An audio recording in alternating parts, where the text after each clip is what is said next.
Why are there so many shows starring Muppets and dozens of movies too? They said they'd watch everyone and they mean it. It's something that they've got to do. So now they've pledged you a lifelong commitment. Muppets, Matthew and Sam.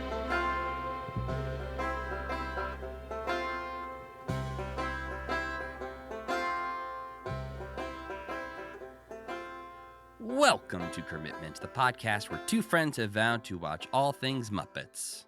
I'm Matthew Gatos. And I'm Sam Schultz. And this week, we're discussing the first 6 episodes of the animated series, Fraggle Rock, which all include 1 to 2 segments within them. So the segments we watched this week from the first 6 episodes are No Fraggle is an Island, Big Trouble for a Little Fraggle, Necessity is the Fraggle of Invention, The Great Radish Roundup, Lucky Fargy, A Fraggle for All Seasons, A Growing Relationship, The Best of the Best, Where No Fraggle Has Gone Before, Gobo's Song, and Wembley and the Bemble. Some might say too many episodes of the animated series Fraggle Rock. For us to watch in 1 week or for it to exist in the universe? We'll see, I guess. But Sam, we are talking about a very important moment in time. You're damn right we are. You're talking about the time period in which Sam and I are both brought into this beautiful world. Yes. We're in the S&M. Okay, we'll workshop the name, maybe. But wow, yes. We're S&M. I never even thought of that before, Matt. Powerful duo name. Oh, I don't like that. I feel like that could be like that. If you pitched it correctly, that could be the name of like a Bulk and Skull type character in a Power Rangers thing, and be like, "Here comes S&M," and they'd be like, "What's up, losers?" Slam. They'd have like leather and spikes on, and they Man, I got dominated by S&M today. Exactly.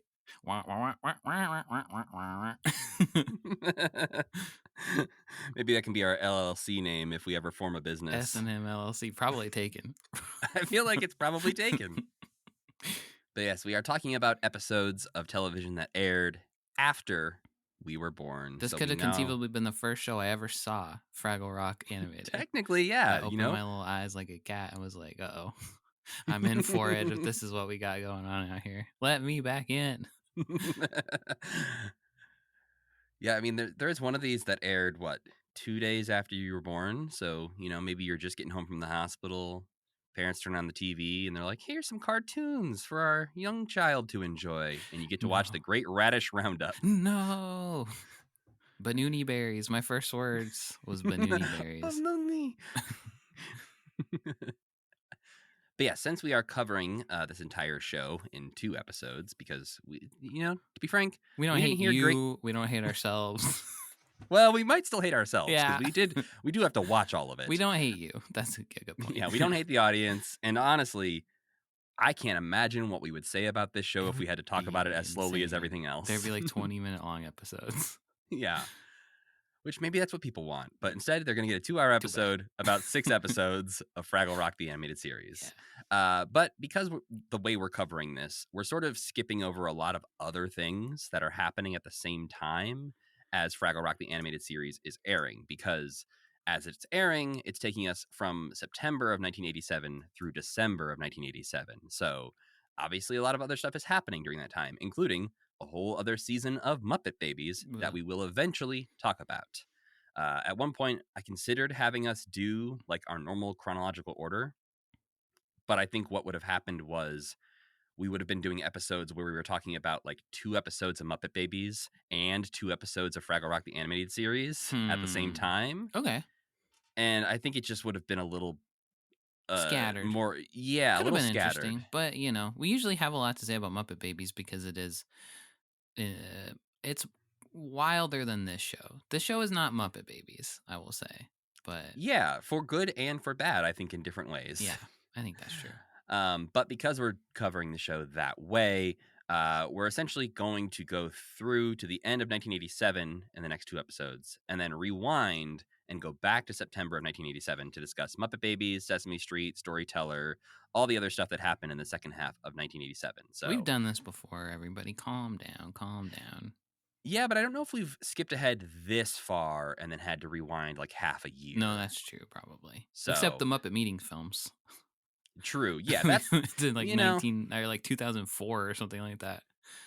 Yeah, that was a different time in the commitment, oeuvre. We didn't know where what we're we just were like, doing. let's just talk about all of these at once Yeah. to get them out of the way and really ruin our lives for a whole week. Yeah. But before we get into talking about what the Muppets were up to in the fall of 1987 and Fraggle Rock the Animated Series, I feel like I should talk a little bit about my recent trip to New York. Oh, yeah. Start spreading the news. Matt went to New York. He's gonna be a part of the Muppets thing. Now, to be fair, this was about a month ago Yeah, from that's when why I you're put hearing it this in the episode. past tense. Yeah. Recent-ish for me now, recording this episode, a month ago from when you're hearing this. But yeah, I talked about it previously on the podcast. I was going out to New York to, have a New York trip. But the main purpose the thing that inspired this trip was the Sunday, the 22nd of September, was the celebration for Jim Henson's birthday at the Museum of the Moving Image. The day kicked off with a tour around Manhattan, led by Joe Hennis from Tough Pigs and Jim Henson's daughter, Heather Henson, that me and my wife attended. Hennis and Henson together at last. They've done a lot of things together, so really they're a power duo of Hennis and Henson. Do you think he ever says his name kind of fast in hopes that people will be like, oh, okay. And I'm Joe Hennis. Did you say Henson? What'd you hear? So is it like an architectural tour, kind of, or yeah, kind of, honestly. It was a little bit like that. Like, it started off with, we met at the corner by where Central Park and the Plaza are. I'm sure those streets have names that everyone knows that I don't. But we were standing there by the Plaza, and the first site on the tour was Jim Henson's apartment that was in a building across the street from the Plaza. And this was notable because it looked down on Central Park. Mm-hmm. And so there was a bunch of fun stories from Heather Henson about the times the kids would go play in Central Park when they were staying with their dad there at the apartment. We walked into Central Park, and she showed us some spots where they had filmed some of the National Wildlife Federation PSAs to make them look like they were out in the woods by a pond, but really they were about 10 feet in to Central Park. They fooled my ass, and I live in the woods. Same. I mean, it definitely, I never would have guessed, oh yeah, they just filmed that in Central Park 10 feet from a major street. Yeah, but there are probably lots of other people who are like, duh. That was Central Park by him, stupid. But yeah, they showed off a bunch of different spots. We talked about where, the castle, which is the Count's castle, in shots from Sesame Street. They showed us different, this is a bridge where Snuffleupagus walked across in an episode of Sesame Street, and talked about really how Central Park was used as this backdrop of just, we need an outdoorsy scene. Yeah. How about we pop over to Central Park real quick? Yeah, Jim doesn't have to travel too far. Yeah. Wake up at, 9:30, amble over there. But yeah, we walked past the old Henson townhouse, which is the one that we've seen in various things like Henson's Place, where Big Bird goes to give Jim nachos. But that's also the building where, if you remember, in the Richard Termini episode, he talked about one of his favorite pictures he took was of all the original Muppet performers sitting on the stairs, like this winding staircase. Right. That winding staircase is in that building. Did you there's get lots to go of pictures. No, that building is currently owned by somebody else for like $30 million. They bought that. A Murdoch used to own it. I don't believe they do anymore. So as far as I know, that staircase is still there, but I don't think anyone actually knows for sure. But you'll see that staircase in a lot of old Muppet photo shoots. Miss Piggy on the staircase, all these different characters. Right. We went outside the old Sesame Street studios and the old, basically the old sort of workshop area. There's some Kermit footprints in the cement outside of that building. And the tour ended up, the last stop was the Carriage House, which is the building where throughout the 80s and 90s, and I think maybe even more recently than that, they've filmed a lot of Muppet things in this building. They've also done a lot of puppet workshops in that building through the years whenever they're auditioning new puppeteers. And we actually just watched, not that long ago, the Down in Fraggle Rock documentary, which the Jim portions of that where he's talking to camera were filmed in the carriage house where I got to be. Did they rent it or did they own it? What was the... So I believe Heather Henson owns that building now. Okay. I think at the time, Jim owned it. Right. There was a lot of talk on the tour. I don't remember exactly, but there was lots of talks of like Jim bought this building and then he wanted a nearby office. And so he bought this building. That's and then crazy. He wanted this. And so he bought this building. This fool is like, rich. Yeah. Well, and like back in the day, obviously real estate wasn't quite as crazy as it is now. Cause like these buildings now are each like going for like 30 million, some of these townhouses. Right. So it's like, yeah, I'm sure Jim wasn't buying $30 million houses every other week, but yes, I still believe he was pretty rich. That fool was rich. But yeah, it was really weird kind of honestly to be in the carriage house knowing that, they had filmed things with Jim there. And also just, getting to hang out with Heather Henson all day was really cool. She was extremely nice. You chatted with her, right? Yeah, we chatted. She was a great host along this tour. Like basically between stops, she would sort of pair off and like talk to different people for a few blocks, like walking with them between stops. And so yeah, she came over to me and we started talking about commitment a little bit. Yeah. And then we started talking about things we had watched because I explained the concept of the podcast to her that we watched she didn't everything. Know about it. I think she recognized the name. Okay. I think someone had maybe mentioned the name Commitment to her before.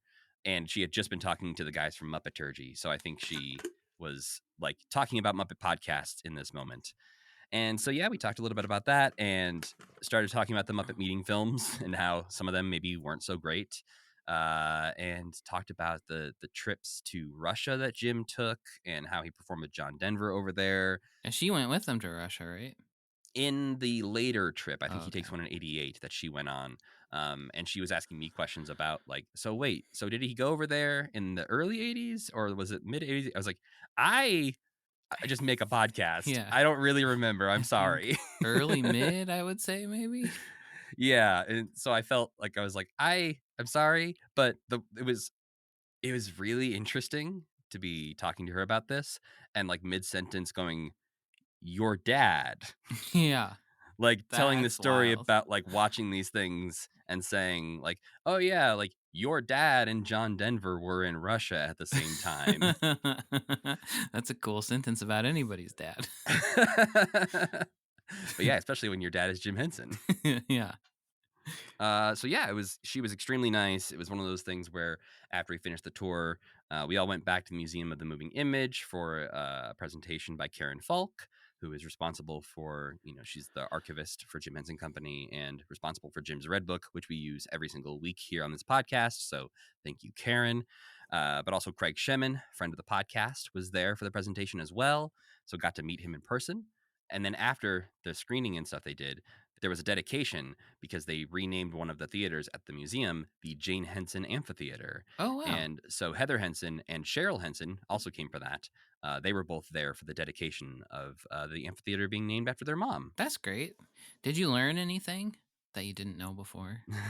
There was definitely a lot of the specifics about one, having never been to New York, I don't know where things actually are when people say like, oh, this is at 117 East 69th Street. I'm like, yeah, okay, that's fake.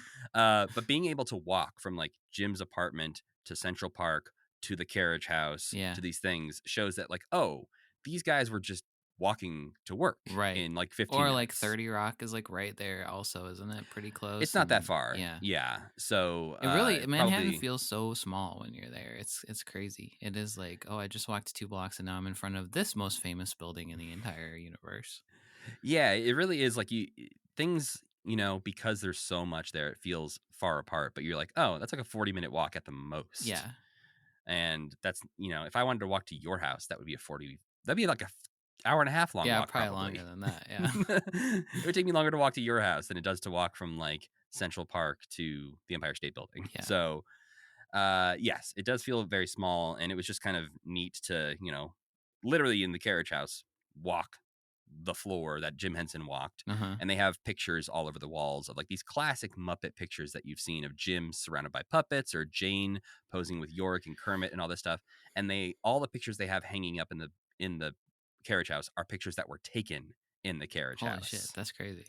Yeah, so these are like pictures you've seen in like the Jim Henson The Works book and all these things, but the only pictures they have on display are ones that were taken in that building. Wow. Yeah. That's so cool.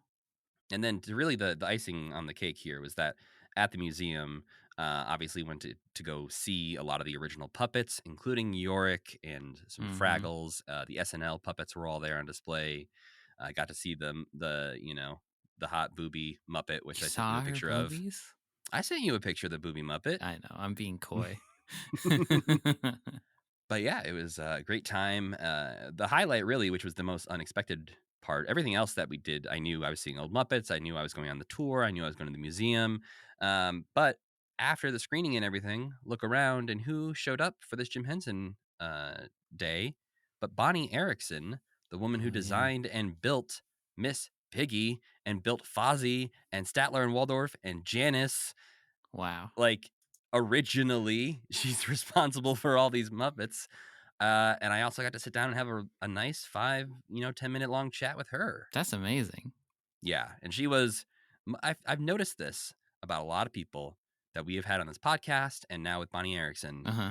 Everyone, for good reason, wants to give a lot of credit to Jim.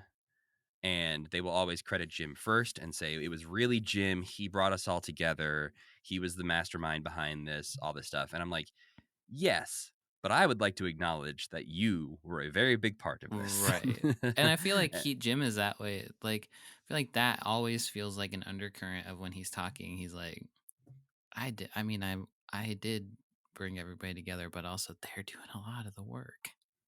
Yeah, which I don't feel like he ever didn't seem to take credit for. Totally.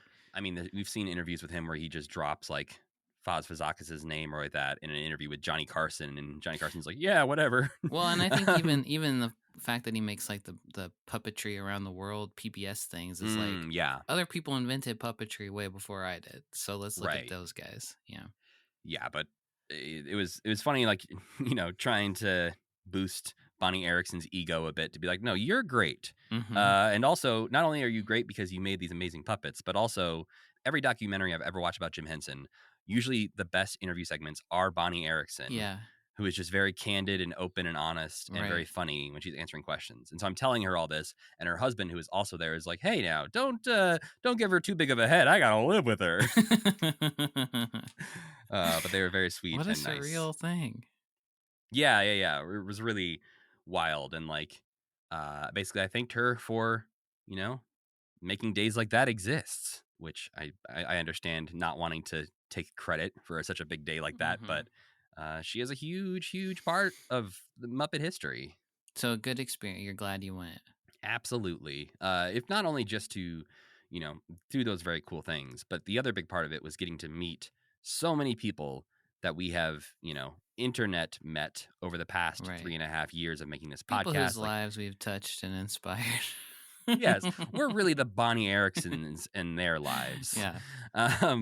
But no, we met, the crew from Muppeturgy. I met a bunch of the people from Tough Pigs.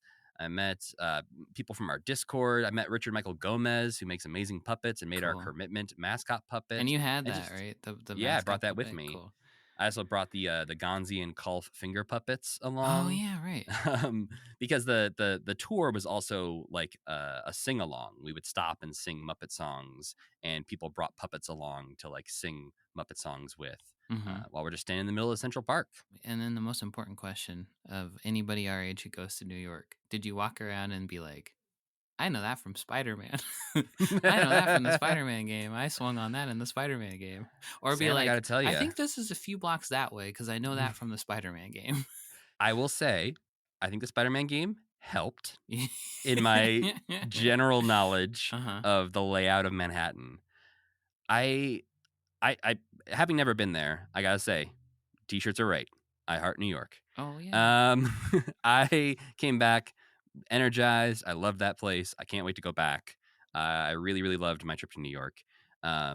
came back and I was like, you know what? I'm gonna throw on Spider-Man 2. I'm gonna play some Spider-Man. You feel the energy back of New York, and now all I can see are the inaccuracies. Yeah, it's like, that's too small. That's not where that is, actually. Like, wait a minute. Actually, the library has a park around the side, and I should be able to walk around there because that's where our subway stop was. Yeah. And now, so yeah, all I can see now are the inaccuracies, which is a bummer. But yeah, the general vibe and the layout is still there. But, you know, Central Park is a lot smaller in the game than it is in real life. It's not fun to swing around Central Park. Yeah, there's not buildings to swing off of. They had to build a big building in the middle of it for you. But yes, New York trip was great. I was glad to meet a bunch of you actually who also listen to this podcast. I got recognized for my voice multiple times while walking around, and saw people wearing our merch while we were there. Seeing that in the wild was crazy, but also having people come up to me and say, "Are you Matthew Gatos? I recognized your voice." And I was like, "Yeah, I guess that makes sense when I'm enthusiastically talking about Muppets." You'd be like, "Hey, wait a minute." Well, maybe I'll try to make it next year. Yeah, well, I'm not gonna say I'll make it every year, but I would definitely like to make it again. Well, Sam, I know I listed out every single thing we watched this week, but how about you tell the people what we watched this week? We watched the first half of the animated series version of Fraggle Rock, which aired on NBC starting on September 12th, 1987. So first we watched No Fraggle is an Island. I'm just gonna do it. There's a lot of them. I'm just gonna go for it. All right. You can. I'm giving you permission to keep it brief for each one. Cool. So, No Fraggle is an Island. Boober is fed up with his chores getting disrupted by the other Fraggles being fools, so they all decide to move away and give him peace. Unfortunately, a sleeping Slurp moves in their place, which is like a giant monster. So Boober has to swallow his pride and admit that he needs his friends, who then help him lure the Slurp out to the Gore Garden, where it's caught by Junior. I guess just to preface it, this is just Fraggle Rock. Everything you know about Fraggle Rock applies here, though it is set in a time before there is peace in the Gorg kingdom, before Junior's the king. These are all either imaginary stories from a different dimension or just like unimportant side stories in the lives of the Fraggles. Yes, a very episodic. Nothing really affects anything else. Yeah, and basically rewind to the first episode of Fraggle Rock, and that is the level of knowledge that these Fraggles and Doc and Sprocket have. Yeah. Then there's Big Trouble for a Little Fraggle. Wembley is, I guess, in this, the smallest Fraggle. Is that always the case? Is he always the smallest Fraggle? Boober's the smallest Fraggle, isn't he? I think it's more about an energy thing, and I think Wembley's got small energy. Yeah, I suppose that. Yeah, I guess you're right. He does have like the little brother bouncing around, tiny guy thing.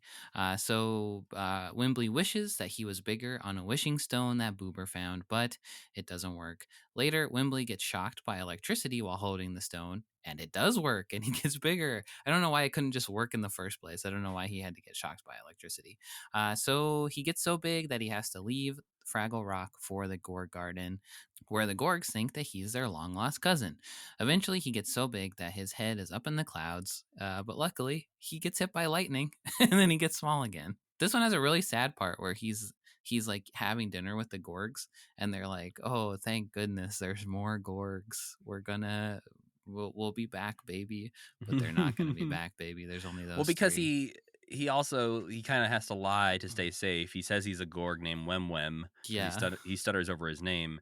And they ask, like, where you come from? Are there more of you? And he's like, quadrillions. No. And so they think there's quadrillions of Gorgs out there in the world. There's not. So sad. Necessity is the Fraggle of invention. The trash heap calls all the Fraggles to take trash from her heap and invent new things to help Fraggle kind.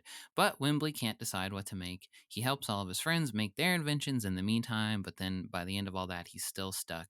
The trash heap, Philo, and Gunge decide to fake an emergency because Fraggles always have good ideas in emergencies and start a small fire. They call Wembley for help, and he runs off to figure out what to do. Unfortunately, the fire actually grows out of control. I'm not sure Wembley ever knows that it was like a fake thing to begin with. I think he believes it from the beginning. And then it backfires literally on Marjorie and Philo and Gunge. Yeah, there's lots of little moments like this where like something happens, but it doesn't really matter. Oh, that's most of the show, Sam.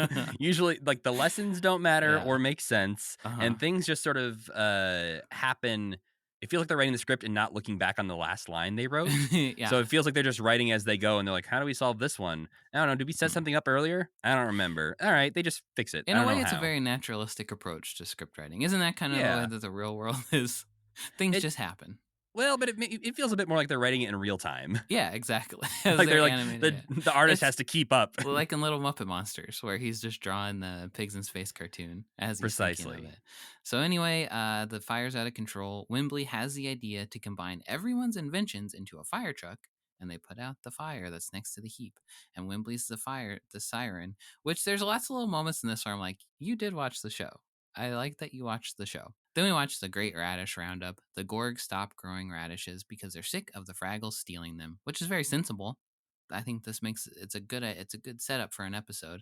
And instead they decide to grow Banooney berries, which Fraggles, Gorgs, and Doozers alike find disgusting and stinky in high enough numbers. So like Doozers can only handle being around 2 Banooney berries. Fraggles can handle being around more than that, and Gorgs can handle being around like 1,000,000 Banooney berries before they're too stinky. So the no radishes represents an existential crisis to the Doozers, who hatch a plan to fill the Gorg castle with Banooney berries and make them sick. Meanwhile, the Fraggles misinterpret a traveling map postcard and try to hold a radish roundup like the cowboys of outer space do. And it simply doesn't work. But the Doozers' plan does work, and the Gorgs decide that Banooney berries are too gross, and they start to grow radishes again instead. And the day is saved. Next up, Lucky Fargy. It's just the worst words to say, in my opinion. Not great to look at either. No, Fargy's pretty gross. So Moki makes Boober an ugly ragdoll named Fargy. Boober hates it, but he keeps it to make Moki happy. But then Wembley somehow convinces him that the doll is good luck. So Boober then loves the doll. He goes out into the dangerous caves to test the luck power of his ragdoll, and it seems like it actually is magically lucky, but does not affect Wembley at all, who keeps getting into danger. Eventually, Wembley is swept down a river, and Boober has to sacrifice Fargy to save his friend. A Fraggle for all seasons. Moki is reading the works of an old Fraggle philosopher who spent his life looking for the perfect Fraggle. Moki goes out also looking for the perfect Fraggle, and she spends the day hanging out with all of her friends and helping them do the things that they love to do. But this episode's funny. She's just like, I don't actually really know what I'm looking for. I'll go ask the trash heap. And then the trash heap has no idea what the fuck she's talking about. The trash heap's like, are you happy? She's like, yeah. She's like, good, stay happy. Yeah. That's all you need to know in life. Be happy, stay happy. I think the trash heap literally is like, what are you even asking me? She's like, and Moki's like, I don't know. Okay. Yeah, this kind of started with, I read an old book and I was like, I gotta figure out which of my friends is the best. And then I learned all my friends are kind of cool. It would help. And she's like, I don't think you need me. So she tells Moki just to be happy like Fraggles are supposed to be and not overthink it. So Moki decides to give up her search and goes home to discover that a surprise party is being thrown in her honor by her friends because she's such a perfect Fraggle and she's interested in so many things and they love her so much. Pretty cute. A growing relationship. It's Green Tail Day, in which the Fraggles try to grow the best plant. Red hates plants, but she can't bear to lose. So when Gobo comes back from outer space with a little outer space plant, Red decides that little plant is her ticket to winning Green Tail Day. So she tries to raise a plant and make it grow, but she's miserable at it. The plant is dying. So she steals some Gorg fertilizer and puts it on the plant, and the plant starts to grow like crazy. Its roots spread all over Fraggle Rock. This is mostly just a mild inconvenience to her friends, but the plant is still dying and she feels bad about that. So eventually they kind of accidentally discover that the plant wants sunlight. They plant it up in the Gorg garden. The plant gets huge, and Red wins Green Tail Day. The best of the best. Red wants to be the best at everything, including everything all of her friends do. So she does everything that they are interested in, like she does laundry with Boober. She sculpts rocks with Moki, but Red does them faster and way worse than everybody else does, and it's pissing everybody off. Eventually, she goes up to the Gorg garden to gather radishes better than anyone else, but somehow all her friends get caught by Junior, so she challenges Junior to a contest of strength, which ends up with him stuck holding a really heavy rock right over his head. And then Red saves her friend, and the episode is over. Where no Fraggle has gone before. Gobo is getting ready to climb the Gorg Castle, which is the highest point known to Fraggles. The other Fraggles are so excited that they keep throwing him parties and events before he's even done anything, and he's kind of like going and having fun at those things instead of preparing for the climb. Wembley is assisting Gobo in the climb, and he's left to do all of the prep work. On the day of the climb, Gobo is caught by the Gorgs on the way up the castle, leaving Wembley to climb the rest of the way by himself. He does, and there's a series of events in which his shirt gets snagged on the spire on top of the Gorg castle, and it's left as a flag, and Wembley ends up getting all the glory for the climb, and Gobo admits that he let the attention that all the Fraggles were giving him stop him from actually doing a good job, doing what they were all excited about him doing. Gobo's song.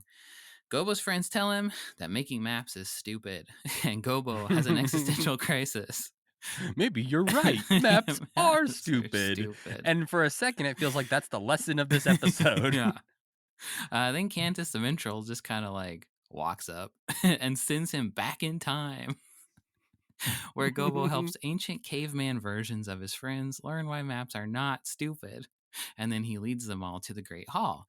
Gobo then wakes up, and his real friends are also there, and they say, yeah, maps aren't stupid. We're sorry. Finally, Wembley and the Bimble. The storyteller tells the Fraggles a scary story about a monster called the Bimble and Rathbone, the Fraggle who led it away but disappeared forever in the process. Wembley keeps thinking that so this like really impacts Wembley, and he keeps thinking that he's hearing and seeing the Bimble, so his friends have to bring him out into the caves to prove to him that the Bimble isn't real. They find Rathbone.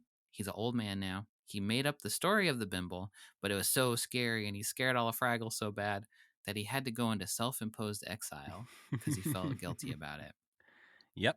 So the Bimble isn't real, and Wembley feels better, I guess, is the end of the episode. I don't know how this one was 11 minutes long, but I feel like something else must have happened I'm forgetting about. They meet an old man, and it says, I made it up, and that's the end. Before that happens, they try to dress up Gobo as a Bimble. Oh, the dress-up thing, right. Yeah, because they want Wembley to feel like he's scared off the Bimble, and so they're going to dress up Gobo as a Bimble and be like, here, Wembley can scare away this Bimble. And then they meet the real Bimble, which turns out to not be a real Bimble and is Rathbone Fraggle. There's just, it's so many layers.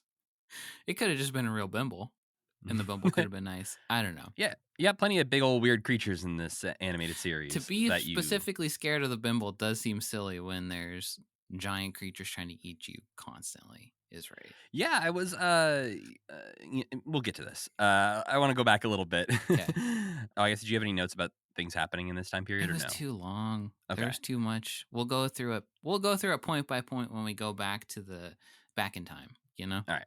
Well, I did pull what the Muppets were up to at this time. Okay, cool. Because some of it overlaps. So in August of 1987, Jim wrote in his journal, I filmed my Soldier and Death storyteller. Oh, Soldier and Death? Yeah. So the Soldier and Death is one of the 2 episodes that Jim directs of the storyteller. And it's a combination, apparently, of several tales that sort of seem like similar, like folk tales that overlap a little bit. Mm-hmm. So one is the story in which a soldier outsmarts some devils by catching them in a sack. And then there's 2 other tales about catching a devil or a bear in a basket, and a Swiss story about a vine grower who takes death as a prisoner. A devil or a bear. You know?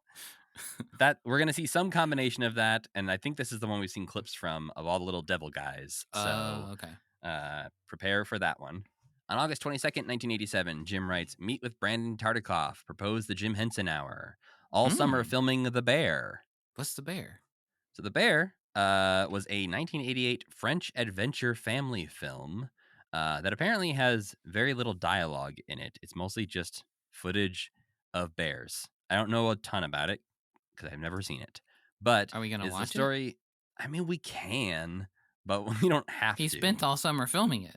Yeah, which is kind of surprising because I believe this movie, like a Homeward Bound, relies mostly on footage of real bears. Huh. And then they occasionally used animatronic bears. And because I haven't seen a ton about this movie, it does make me want to watch it for this podcast because I want to see what these animatronic bears looked like in 1988. Yeah, I bet they look great. Because animatronic hedgehog men looked great in 1988. So I think this will look good. This is a real bear. Jim just wanted to go to France for the summer, maybe. Well, I think it says they filmed in the Alps, so even better. Yeah.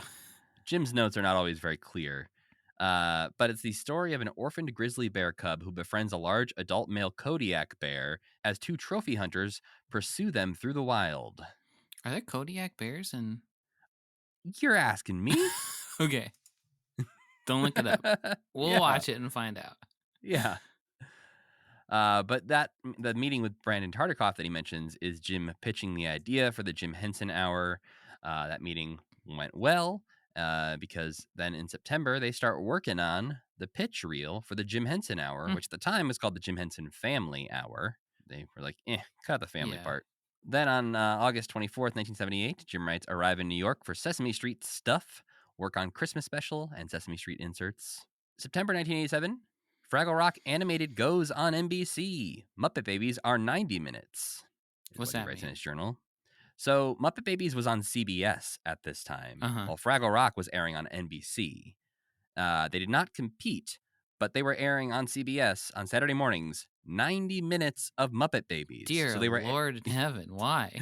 They put on 3 episodes back to back, presumably a new one and then 2 reruns. And then the half hour after that on NBC was the Fraggle Rock animated show. Wow. So you could watch 2 hours of Jim Henson animated shows on Saturday morning. Did they Well, I mean, they must have. I don't know how they figured that out. Yeah, I mean, I feel like they probably purposely didn't air them at the same time because they knew there was an overlap in audience. Yeah, they knew nothing was beating Muppet Babies probably also. But yeah, it says a little bit in Jim's article about the development of Fraggle Rock, the animated series. Says specifically that they were aiming for a slightly younger demographic, but otherwise the team approached the animated show in a fashion similar to the puppet version. And they worked with Marvel Animation, who was making the Muppet Babies at the time. Babies, yeah. And so it seems like the things you were saying about like they watched the show is because the team was like half Fraggle Rock people, half Marvel people. So some of the writers wrote, not the writers, okay, but the people in the pitch, the development side of things, because basically Marvel's team produced dozens of story premises that circulated. I'm reading from Jim's Red Book here, to the Henson team to ensure fidelity to the characters. And so to that end, pages of known facts about Fraggles were compiled, starting with a short list of things that Fraggles do not do. So this was the list, and this was some of the list that was given to the Marvel people to be like, don't do any of this with Fraggles. Okay. 1, they don't lip sync to popular songs. 2, they don't save the universe from Venusian death clouds. Okay. 3, they don't shrink, grow, disappear, or transform into magic trolls, adolescent werewolves, or various modes of transportation. Well, they do grow though. But they don't change into a semi-truck. Yeah, like Turbo Teen. Exactly what I was referencing. And the most important thing they mentioned is that Fraggles are funny and Fraggles are entertaining. Okay. Cool. Thanks for the note. It's a solid pitch for a TV show. What if you made it good? What if we had these little funny, entertaining guys? And something we didn't see in our watchings this week, but I think we'll see a little bit of next week in our watchings. They made the decision that the wraparounds for this show would be hosted by the puppet version of Uncle Traveling Matt. I saw that. And so they taped those in the fall. But unfortunately, according to Jim's Red Book, NBC lost confidence in the series and canceled it after the April 9th, 1988 airing, which makes me think that they kept doing reruns of this show after they had run out of new episodes. Yeah, it says on Muppet Wiki that the head of Saturday morning television's daughter didn't like the show. So he was like, that's it. It's over. Yeah. And yeah, maybe that's true, but who knows? It's hard to tell because there are Saturday morning cartoons worse than this that stayed on the air for longer. So yeah, I suppose that's true. This one's pretty bad, but it's not great. And the last thing I have from Jim's notes is that on September 25th, 1987, Jim was filming the Jim Henson Presents pitch reel in a workshop, which was filmed at the Carriage House, which I just mentioned I was in, on September 22nd, 2024. So almost, exactly the same date. Wow. What's your birth date? Day? The 13th. So you were born the day after the premiere of the show. You were trying to get out in time to watch the premiere, but you were... Just missed it. Yeah, I was really lost for the future episodes. I was like, Yeah. I don't know what happened in the first You were like, episode. Mom, tape it for me. Mom, tape it for me. She didn't hear you, though. But I also wanted to run through some extra info about this show since, again, we're not going to talk about it for very long, but I think some of this is interesting. So I wanted to basically list off the cast and the writers behind this to talk about sort of who made this show. So the writers were John Semper, Cynthia Friedlob, Barry O'Brien, Pam Dovell, Betty Burney, Alan Swayze, Larry Parr, Missy Stewart Taggart, and Chuck Lorre. If you look through a lot of their IMDb's, you'll see a lot of familiar 80s and 90s TV shows like Spider-Man, the animated series, My Little Pony, Muppet Babies, Captain Planet, Bobby's World, Disney's Doug. Alan Swayze was the head writer on Heathcliff. Heathcliff was great. Heathcliff was one of those ones that was like the animation was really beautiful. It was like anime because it was animated in Japan. So especially like the opening intro animation is like, wow, this looks like a beautiful children's anime. Yeah, they didn't do that with the Fraggle Rock one, huh? They didn't, and that surprised me because usually the intro animation of these cartoons, they like pour everything into it so that you'll stay and watch it. But geez, this show looks bad. Yeah, we'll definitely talk about that. The voice cast, though, I think is very interesting, and things that we've talked about this throughout our Fraggle Rock conversations, because whenever we've talked about Muppets of the Week that are Fraggles, I've mentioned their voice actors. Right. So we've talked about these in the past, but it's good to run through them again. So playing Gobo, Wrench Doozer, Architect Doozer, and additional voices is Townsend Coleman, who is the voice of the Tick and Michelangelo. You definitely are getting hints of Michelangelo in his. Yeah, you got Canadian Michelangelo. He is Canadian by way of California Surfer Dude. Yeah, the A sounds a lot more forced. These A's, I wrote that too. The A's are so perfunctory. It's just like, hey, Wembley, A? Am I supposed to say A here? Yeah, is that like a stage direction or is that in the script? It's like, oh, I'm supposed to say that? Okay, we're going to go down to Fraggle Rock. Eh? It is really weird to hear these characters voiced by people who are so much more unsure of who the characters are than like these people that were so used to being like one with these characters for 5 to 6 years or whatever. Yeah, I did my ranking of best voices, or at least best voice match to worst. Yeah. And I put Boober best.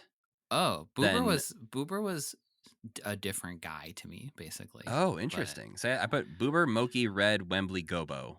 Oh, Red would be my number one. Red, I had to look up if it wasn't just the same person.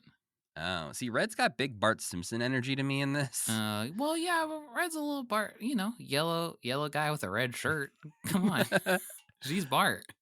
Well, we also got Bob Bergen, who's the voice of Wembley Fraggle, Cantus the Minstrel, the world's oldest Fraggle. He was also the voice of Link Hogthrob and Dr. Bunsen Honeydew on Little Muppet Monsters. Okay. But is currently Tweety Bird and Porky Pig, which, once you know that and go back and listen to Wembley, you'll hear a lot of current day Porky Pig. Porky Pig, yeah, for sure. I was picking that up too.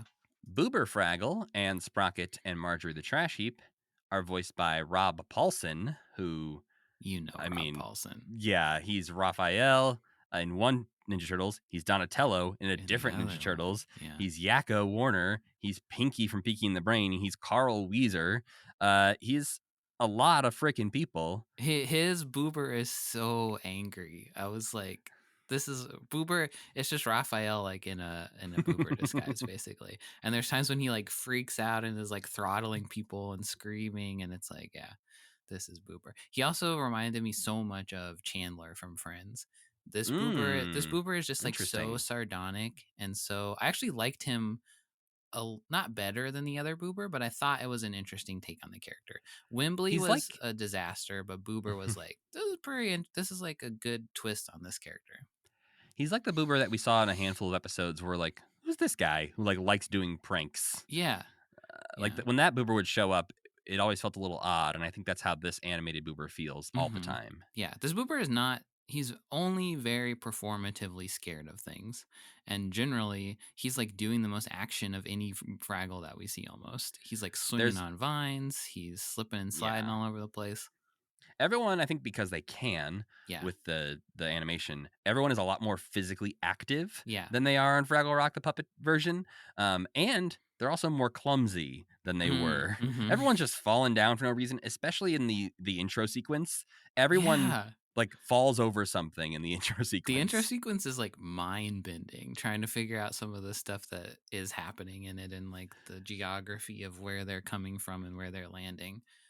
Yeah, there's a much more violent moment with Ma Gorg where she like slaps them into the well back down to Fraggle Rock, but then they like magically like jump 30 feet into the air to land back on a thing. Yeah, it's crazy. Yeah.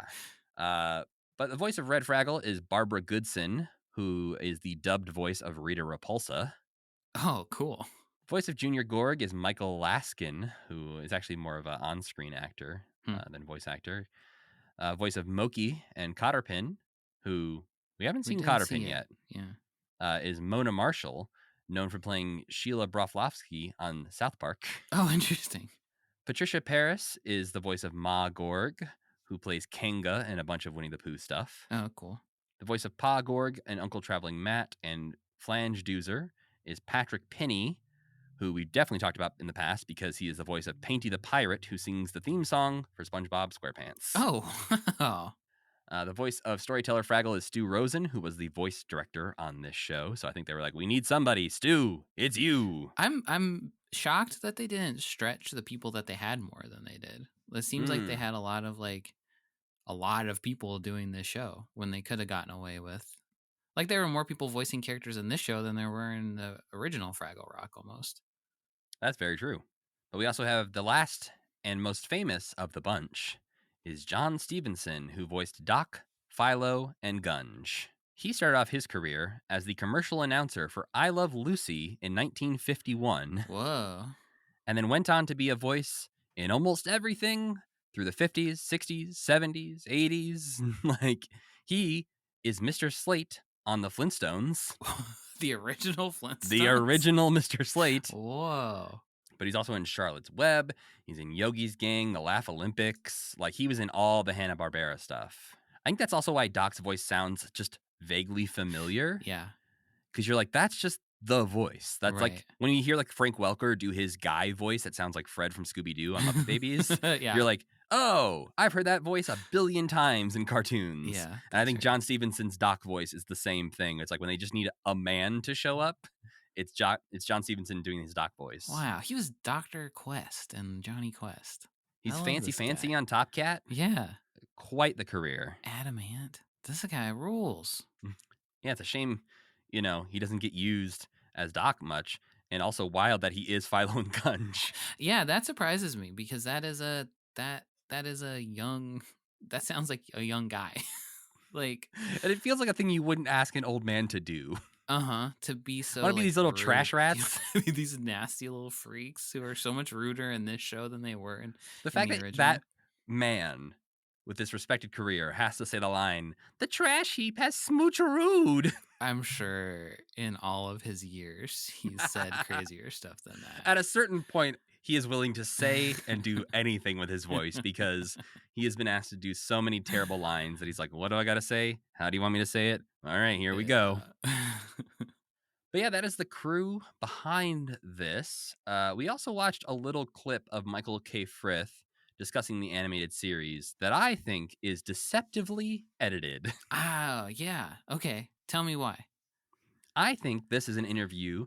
To me, this feels like it comes from a longer interview where they're talking to Michael Frith about Fraggle Rock, the original series, ask him a little bit about the animated series, and they cut all those answers together to make it sound like he's just talking about the animated series. Yeah, because there are things he says about the animated series that make no sense and gives it way too much credit for being like this long-running, respected show. Yeah. And it must be him answering a question about the original series. Right. And they just edit it together to make you feel like he's still talking about the animated series. Because he is still talking about like saving the world and like the show to end war and stuff like that. Well, and because he talks about the show getting very good ratings and they're cutting that in with him talking about the importance of the show in general. And it's really hard to tell which one he's talking about, but the entire time they're showing footage from the animated series. Yeah. And they mix in lines where he says, it was really freeing and it opened up the storytelling to be able to do animation because you can do so much with these characters. But I am convinced that half of what's in that interview was him talking about the puppet show and not the animated show. I think you got to be right, but it was interesting to see his sketches of developing like the animated versions of these characters. I think to me one of the biggest like missed opportunities was that it didn't look more Michael Frithie than it ended up looking. Yeah, it could have leaned into his drawings a bit more. Yeah. Even if it made the Fraggles look a little off model compared to their, because he gets into like you have to translate these 3D characters into 2D, but it's kind of like, meh, do you really have to? Because some of them don't look very good. Yeah, I feel like Gobo looks the worst somehow. Gobo, there's a bunch of bad shots of Gobo. A bunch of where they're Gobo facing forward, where it's like you should have just had him in 3/4 view all the time. Yeah, Gobo is the one who like constantly seems like he's shifting off model a little bit for me. The animation's rough across the board, but there are times where the animation looks exceptionally bad, and times where like you can just see the cell like moved a little bit. Like there's times there's a moment in the first episode where Gobo walks up to Wembley to talk about something, and then they need to leave the scene, and so they both just start walking backwards for like 10 steps before they like transition into the next thing, and I'm like, that was really weird that you just had these characters walk backwards because time. I'm guessing they just reused the same drawings of them walking forward. Yeah. Very weird. Michael Frith also says something interesting in this interview. He says that the Gorgs rely on the Fraggles for their water. What does that mean? Well, they show a clip of the animated series in that moment, and so I'm guessing we'll see an episode like that. Okay. But we've also seen something like that happen in the series. I remember there was something with the pipes at one point where the well dried up. Yeah, but the Fraggles don't have anything to do with like maintaining the water flowing, I don't think, do they? There was the weird like tribe of water people. Remember those guys? The pipe knockers, pipe bangers. The pipe bangers. Was But it they pipe kind of bangers? didn't do anything, I don't think. But yeah, I mean, it seems like that was another part where he was talking about the original show, and it does seem like they had tried to address the fact that the Fraggles are like parasitic in this whole situation, basically. But I'd be interested to see if there is an episode that's like that explains the water part of this a little bit more. Yeah, based on there was in that moment they show a clip of like water shooting out of the well by Junior Gorg, and so I feel like there must be something. Yeah. Or they were just trying to make that make sense. Yeah. But yeah, something else Muppet Wiki notes about the show is that a major running gag in the series had a butterfly collector upstaging all of the characters.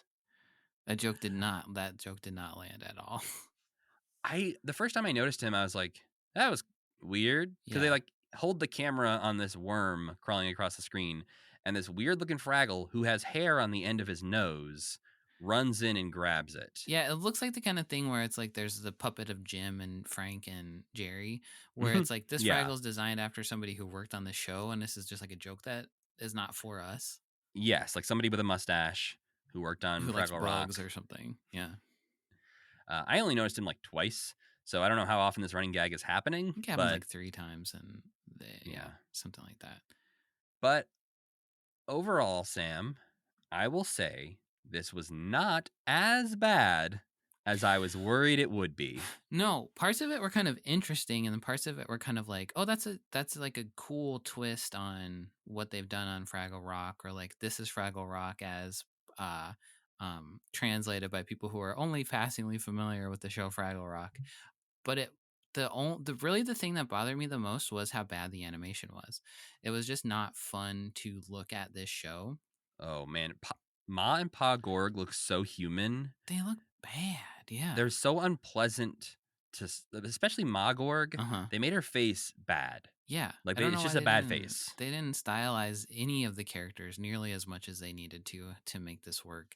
And it could have been really cool if it looked more Michael Frithie, or if it looked more Simpson-y or something. Like there's something they needed to do to these guys to make them work. The problem is I think it feels too much like early Simpsons, where it's a little rough in places, and but they don't even go as far as that. But I think you're like, I hadn't thought about that while watching it, but I think you're absolutely right in that what would have made this way more interesting is if they had leaned into the original Michael Frith concept art and just made these guys look a bit more fun and more cartoony and not rely on making them look exactly like the puppets. Yeah. And also that bothered me so much that like the color palette of this show is all wrong compared to the old show. And Fraggle Rock itself just looks so much colder because they use so much like oranges and yellows to They don't let the color cave be dark is they don't one let it be thing. dark, they don't let it be purple, they don't let it be green, and they don't let it be all the colors that it is in the show that makes it feel homey. It feels homey. Like The Simpsons. Oh homie. I don't know how to do it. I know, but I love that you're trying. Oh homie. That was closer. Oh homie. Boy. Homie. Yeah. But yeah, it just the animation was such a letdown, and the opening, even in the worst television shows, the opening sequence is the worst animated series. The opening sequence is usually like, that was really cool. Muppet Babies opening sequence is really cool. It's thing that most people remember about Muppet Babies is the opening sequence. This one is just such a mess, and they dance so weirdly, and it just, I don't know. It was like they took show to look like. It's like they took the same beats of like, it's almost a shot for shot remake of the opening like song from Fraggle Rock, but they were worried for some reason that the beats between major moments were too boring, and so they made them jump off of things and fall over things and throw things. And so like all the same things kind of happen, where it's Gobo running away from outer space, and then the Junior grabs the Fraggle, and all this stuff still happens in there. But in between is just a lot of tumbling for some reason. And it's the version, it's like a re-recorded version of the song that just isn't as, it's like more flat and not as good. The songs are interesting because I think it doesn't always work, but I like that they attempt to recontextualize the songs. Like they're all songs from Fraggle Rock, but they're having different characters sing them in different scenarios than they did originally, which is something they do on Back to the Rock as well. Is on every episode of Back to the Rock, they have a new original song and an old throwback song. But it's recontextualized with a new character singing it in a new scenario. And so to see that done here was interesting. Like I said, doesn't always work. Well, and once you catch on, you're kind of like, that was a very sweaty connection that you've made. But I will say it makes that 2-minute chunk more watchable. That's true. Because they're good songs. Yeah, and I did kind of like re-listening to the songs, and I could understand the lyrics better, I think, in this version for some reason. I think maybe just the sound is crisper or something like that. So it was kind of fun to revisit some of those songs. You're right about that. And it is kind of fun also to, once I caught on, to be like, I wonder what song they're going to use. It's going to, and like some of them I could see coming a little bit. There were some things I thought were a little better. Like, I think they used the trash heap better in this show. And I think the trash heap is funnier. I think she's a very similar character in both, but I really liked seeing her. Maybe I just liked the trash heap, and I liked seeing her again. And I liked that she was a little bit more in her mode of being like, you guys are stupid. And I think there's something to, like, they can give her more personality because they can animate her. So she has a bit more of a face as opposed to just like a melting pile of garbage. She still doesn't look good. They could have done a better job on her, but there's one moment I really like where I think it's when the fire happens. She gets scared and they just show her like burst apart and then come back together.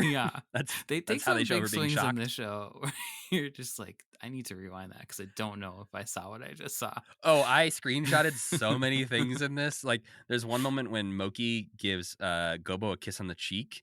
And she like sucks his face as she's kissing him, and like a part of his face like goes with her mouth. They did Moki dirty in this show, I feel like, because they make her romantic-y, kind of like there's parts where she's like, oh, Gobo, you're so smart.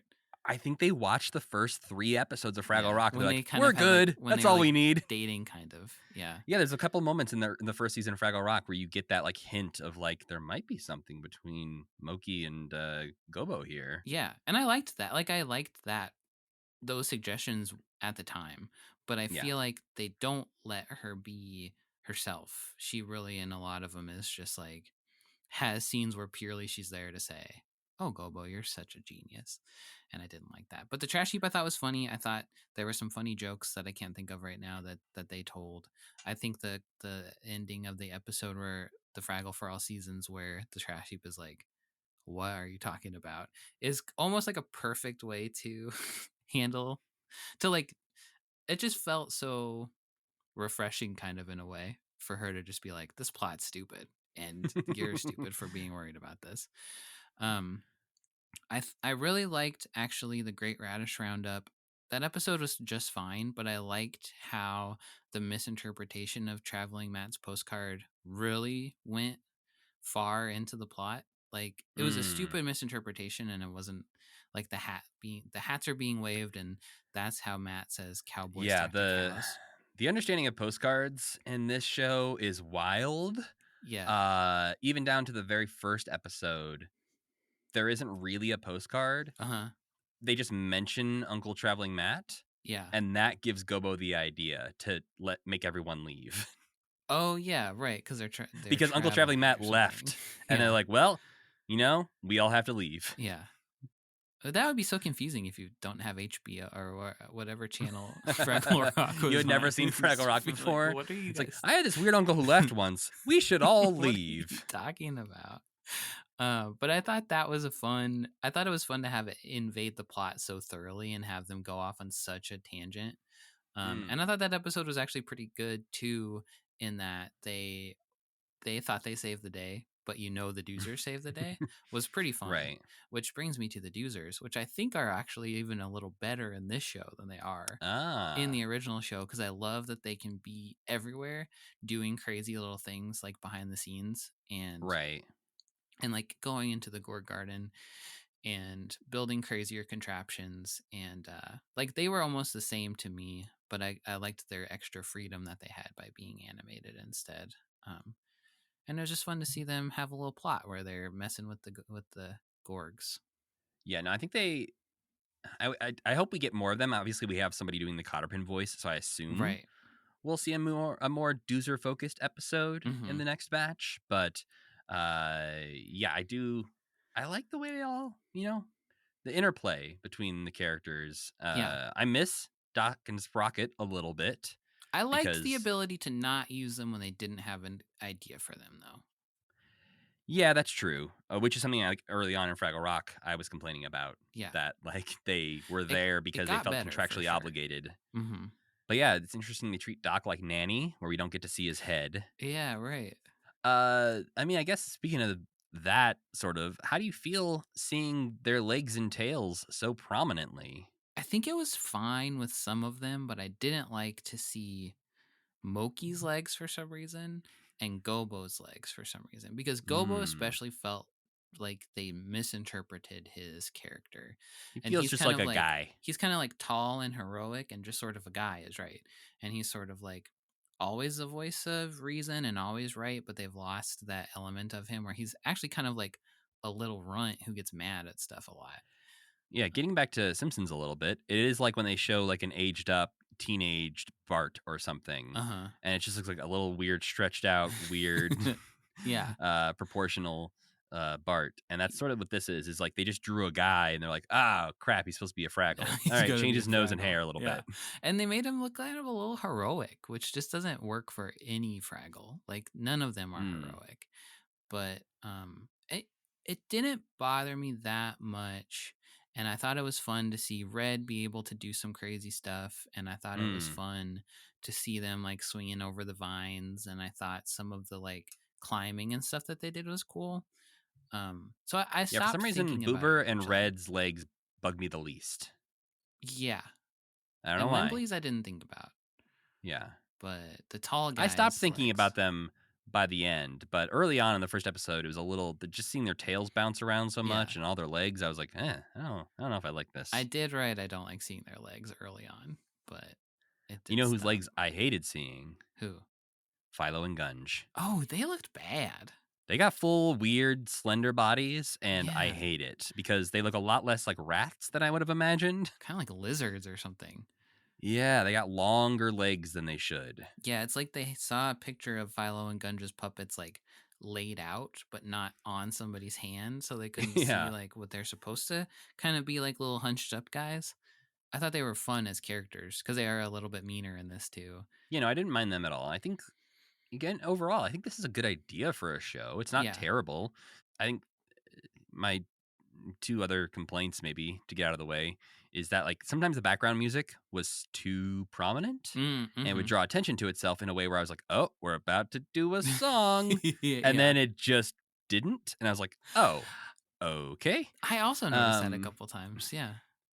But also there was times in the episodes where it just felt like they were saying stuff to fill time. Yeah, totally. And the songs also felt like in Fraggle Rock, a lot of times the songs were so integrated into the plot, but in this it definitely was like, oh, thank God we're gonna get to waste 2 minutes on a song. That rules. Yeah, there are definitely Muppet Babies moments throughout these episodes where I'm like, aha, this is the point where you're like, we should, I guess, do a song. Yeah. I don't know. How do we film this? How do we fill this time? I think overall, what was worse, I kind of wrote like what was better and what was worse. What was definitively worse was the Gorgs. They were just like completely deflated to, they weren't even bad guys. They're just kind of like there as an impediment to whatever the Fraggles are trying to do. And which is sad after seeing them for so many years just like grow and grow into things. I hated the Gorgs at first, but then by the end I was like, I love these freaky guys. They're so cute. There was a glimpse of something in one of the episodes that I was hoping was more of his character, but there's a very paranoid Pa Gorg moment. Yeah. In one of them where he's like, that's what they want you to think. Yeah. I was like, oh, I could go with like conspiracy theory Pa Gorg. Oh no. Trump dad Pa Gorg. I mean, are we surprised? No, not at all. You replace that crown with a red hat and no one's gonna blink an eye. Pa is much more warlike in this show for sure. His lazy which Fraggles would vote for Trump is really what we're here to explore today. Pa Gorg, number one, obviously voting for Trump. Well, and all the other Gorgs would vote for him too because Pa would just say that's the right thing to do. Yeah. Well, is Junior old enough to vote? Junior's hundreds of years old, so I guess. I don't know. If you lived in a country where there was different species that were sentient and they all aged at different speeds, would you have to make different rules for all of them? I don't know. Like Baby Yoda? Could Baby Yoda vote in America? Yes. Technically speaking, yes. But he's a baby. Okay, Fraggle 5. I'm going to say Gobo might be a little crypto-y, tech bro-y. He's on the edge for sure. Yeah. Yeah. I could see Moki voting for like Jill Stein. I was going to say, yeah. Who's the lady who liked crystals a lot in the last election? The Democrat? Marianne Williamson. Exactly. Yeah, that's a Moki right there. Moki is still voting for her, even if she's not on the ballot right now. Yeah. Wembley wouldn't vote, I don't think. Well, the problem is Wembley's going to vote for whoever Gobo votes for. So That's Wembley true. might not want to vote for Trump. But Gobo's sending him links to YouTube videos that are really troubling. Well, Wembley doesn't realize they're all AI generated. He believes everything he sees on Facebook. Yeah. You know what? I think sometimes Wembley, though, recognizes when somebody's doing the wrong thing and will flag it. He'll kind of like float it to somebody else. He'll be like, Red, I think this is kind of weird what Gobo's doing. He's the most obviously currently undecided voter. He would Wemble the entire vote. Right. But maybe at the end of the day decides to do the right thing. He just doesn't want to say what he knows what he's gonna do. He just doesn't want to say it. Because he's afraid of ruining the relationship with his best friend. Yeah. And I think Boober is silently liberal. Yes, I think Boober, he has signs in his front yard, I think, and stuff like that. He fills out postcards and mails them to people to remind them to vote. Very vocal on like Threads and X and stuff, but in his personal life, he kind of keeps it to himself. He keeps it under his hat. Red is an interesting one to me. I don't think Red votes, honestly. I think Red is also a classic lib. Like, oh, you think so? I think so. See, I think Red just is talking a big game, but I don't think Red has voted ever. That could be true too. She's kind of like the eternal like 21-year-old in college, like has more fun things to worry about than going to vote. Well, I think Red might be the like, both sides are corrupt. I can't vote for anyone. That could be, but she is a peacemaker with the doozers. You know, she's very open minded True. about the doozers compared That's true, to and she does get to know her and Wembley. Cotterpin. Yeah, So her and okay. Wembley are. Well, I guess I won't put that on every Fraggle. I don't know. The but rest of the Fraggles, though, whenever we see any other Fraggle besides the Fraggle 5, they're all very troubling and have bad personalities and stuff. So it really is a toss up. Like, world's oldest Fraggle, Marlin, obviously. like, is the Elon Musk of Marlin, Fraggle. Obviously, yeah. Convincing John is like a pure force of evil chaos. So obviously. But he could also be like the Mark Cuban of the Fraggles. That's true. He is taking the guise of that kind of thing, but leading people the other direction. But I think we can all agree that Pogorg definitely is the most vocal Trump supporter. For sure. But yeah, they sucked. The Gorgs sucked. And Wembley. I was so disappointed in Wembley in this show because the first thing we see him do is bully Boober. What's he do to him? He's like, "Stop complaining, Boober." Oh yeah, that was like, funny. What? Who is this guy? Nobody ever bullies Boober after that one. He like runs through the scene and is like, "Stop complaining, Boober." I'm like, wow, Wembley's a jerk. But they've reduced Wembley to the Wembling thing, which in the original show never felt like it really took hold that well. He was more of a follower, not a leader, and less of a like decision paralysis guy for the most part. And especially as he got a little bit more like party guy, like fun guy towards as the show progressed, the decision making thing was less of a thing. And this is such a thing. His head turns red and he shoots steam out of his ears. But he does, though. At one point, he can't decide which banana tree shirt to wear, so he just wears both. Yeah, and that's a good classic puppet Wembley thing, I guess. But the other thing is they really lean on his allergies in this. His rock dust allergy is like a major thing of a couple different episodes. So he's just kind of like his main characteristic is he has allergies, which is such a weird takeaway for that character. Yeah, he kind of becomes the Niles Crane of Fraggle Rock here for a little bit, where it is just like, oh yeah, what's he allergic to? Everything. Yeah. And he's a lot more scared of stuff than Boober is too. He's kind of takes that. Boober I would feel like would be the one allergic to everything and scared.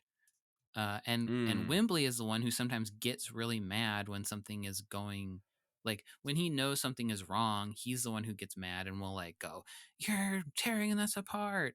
But they're kind of switched around in this show. Yeah, and I feel like as far as the characters so far, like Moki hasn't been given much to do at all. Yeah, I did like I thought a Fraggle for All Seasons was a pretty okay episode. My favorite one was called, I'm forgetting because the titles are hard to keep track of. Yeah. A Growing Relationship, which is the second half of the Fraggle for All Seasons, because for me, A Growing Relationship felt the most like a normal Fraggle Rock episode. Yeah. They would have done funner stuff with the roots growing all over the place, and they would have told more of a story about like invasive species, which they've done before, but they would do that, I think, too. Yeah. There's not a lot of lessons to be learned in this, but from that episode specifically, I like that Boober feels like they got him right in that episode. He has a depressed version of Lanford that he's taking care of. Yeah. And then also when Red brings in her weird outer space plant, he says, "If your plant gives us plague and pestilence, you're disqualified." That was a good Boober was pretty damn good in this. The little injection of Chandler Bing to Boober was a good move. But yeah, we can go a little bit episode by episode. Obviously, we're not spending as much time on these episodes as we would a normal. God, I hope not. We'll be here for 4 more hours, Matt. I could read every note I took during watching these, and it would take 40 minutes at most. There is not a lot of meat on these bones. No, not really. You said that there's not like a moral to every episode, and that is entirely true, but it is kind of funny how they there's like the flavor. There's like, it's like how sparkling like LaCroix and stuff like that. It's like there's a suggestion. There's a suggestion of a moral where it's like a character will, like in the one where they're climbing the tower. It's like there's a suggestion that you shouldn't let fame go to your head, but that has no practical implication in the plot. It's like the worst episodes of Fraggle Rock, Mm-hmm. but every time, because we've had that complaint with Fraggle Rock before, where at the end they like wrap it up with a nice little bow, and we're like, that's not really what you were doing here, though. Yeah, that was not what I took away from this, but okay. But there's also times that they say something like a lesson, and they clearly don't want you to think about it, because if you do for 2 seconds, you're like, that makes no goddamn sense. What you just said. Not even like you're trying to tie everything up in a nice bow and you didn't earn it, but like literally what you said doesn't make sense. Do you have an example? There's something in the Cantus episode that I can't recall, but like the Cantus is poorly written in this series. He doesn't even act that much like the original Cantus. No, I love that he just walks into the scene, where in the puppet version, when Cantus shows up, it's like the whole intro of the episode is just about like, Cantus is coming. You can hear the tunes coming through the cave. He's going to be here any second. We're so excited. And then this one, he's just like, hey, Gobo, what's going on? Oh, you want to go back in time? Yeah, we get like a nice little like Super Friends sound when Gobo zapped back into his normal time. But yeah, in my notes for that episode, all I wrote was, Cantus brings Gobo back to his time out of a dream. And then the next note says, the lessons make no damn sense in this show. So I didn't write what the lesson was, but clearly that's the one that bugged me the most. The lesson was just like, maybe maps are good. What? Well, the first episode we watched is the one that also made me the most nervous, because it's one of the worst that we watched. Yeah, that's true. From September 12th, 1987 was No Fraggle is an Island, which mostly worried me because it does start off with everyone bullying Boober, including being like, don't be such a boober. I'm like, wow, you guys maybe aren't his friend in this version. Yeah. Was Boober used as a descriptor in the old show? Not that I remember. I feel like they did it more to Wembley. Again, like talking about those characters being a little switched. Yeah. I feel like they bullied Wembley more for being a Wembler than Boober's such a boober. Yeah. Like, it feels rude to introduce that in the first episode of your TV show, that like, hey kids, Boober sucks. You don't want to be a boober. Yeah. But like, along with the lessons and things not making sense early on, when they use the Uncle Traveling Matt thing to say like we should leave Boober alone, so confusing. I watched it like 3 times because Boober is like yelling, just leave me alone, and Gobo goes, huh, well, that's what Fraggles are famous for. And everyone goes, what? And he's like, let me tell you about my Uncle Traveling Matt, who went out to outer space. So we should all leave Boober alone. That's what one Fraggle is famous for, and the rest of the Fraggles are famous for never ever leaving where they live, because they can't. Yeah, to say Fraggles are famous for, well, and not even saying the sentence Fraggles are famous for leaving, but just to go, huh, that's what Fraggles are famous for, after he yells leave me alone, is nothing. Wrong. Yeah. But the other thing is that when Boober says, I'm fed up to here, and we learn that that's not allowed to say that you're fed up to here, pointing above his head. Yeah. Because it's against the Fraggle code to be fed up to there. And they bring him to court. Yeah. For having his feelings are too strong. I guess, yeah, he cares too much. He's trying too hard. And yeah, when they decide at the end of that, like, we'll all move away, was like, that is not where I saw this going. And that doesn't make any sense that you're all going to leave except him. But they did an episode of Fraggle Rock where he leaves, so I guess they can't do an episode of the cartoon where he leaves. And I think they take personality traits from a bunch of the Fraggles that they either exhibit in one episode or they exhibit towards like one specific person. Right. And they, like, I'm thinking of Red right now. So like Red has this like nasty attitude towards Gobo sometimes when he's talking about Uncle Traveling Matt or trying to like show her up or something. But they use that, like, Red's nasty to everyone, especially in this episode. But throughout the animated series, she's really just like, yeah, I bet you like that. Like, that's mocking true. A lot of people. And she gets her like little like angry eyes drawn on a lot. Yeah. They're all meaner in this first episode than they will become in the rest of the series, I think, though. Yes. They have better attitudes. Well, we also learned that there's a legitimate threat via the slurp, the sleeping slurp. Unlike the puppet series, the monsters in this can actually be a threat. They're not just misunderstood. Yeah, they actually are just bad. Yeah, There's like one monster that was bad in the old show, and that was the one they had to trick into falling in the pit. Remember that? But and wasn't it just because he was hungry or something? Well, yeah, I suppose. But isn't any monster that eats you just hungry, Matt? Where are we drawing the distinction? It's what you eat that makes you evil. I think I'm going to be thinking about that for too long. Yeah, if you eat Fraggles, you're evil to Fraggles. But if he was hungry and ate a plant or something, the plant, it would be evil to the plant, and the Fraggle wouldn't give it one thought. Well, then we're all evil to plants, right? Salads hate us. That's right. Everybody, at least baseline, is evil to plants. I guess there's people who don't eat any plants, but most people do. Most people eat some plants. You gotta eat a plant every now and then. Yeah, even if you don't realize it, you're eating some plants. Yeah. Speaking of eating, my favorite line from this episode is when the Slurp is eating Boober's laundry cart, and he yells, "Unmouth my favorite laundry wagon, you Slurp!" Yeah, Boober has some good lines in this. He's when he goes Raphael mode. He hasn't been Raphael yet, I don't think, though. 1980 what? 87? Yeah, it must be the same year. First episode December. So maybe he had already started to work on it, but had not released it. He'd done this. Yeah. Right. They were not famous yet. He's like, wait till you guys see Ninja Turtles. I'm about to be in the stratosphere. But they probably thought that with Fraggle Rock, because Fraggle Rock was a big, successful Jim Henson show. That's true. They're like, I'm doing this dumb turtle thing. I don't know. We'll see if that lasts. And now they're still doing it to this day.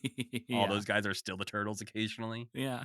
But yeah, I think another cute moment in that episode is Gobo goes to outer space and he gets a little moment with Sprocket, which is unfortunately like really the only interaction. The only time they really interact, except Sprocket being mad at him. And it kind of sucks to see Sprocket and him back to that stage of their relationship.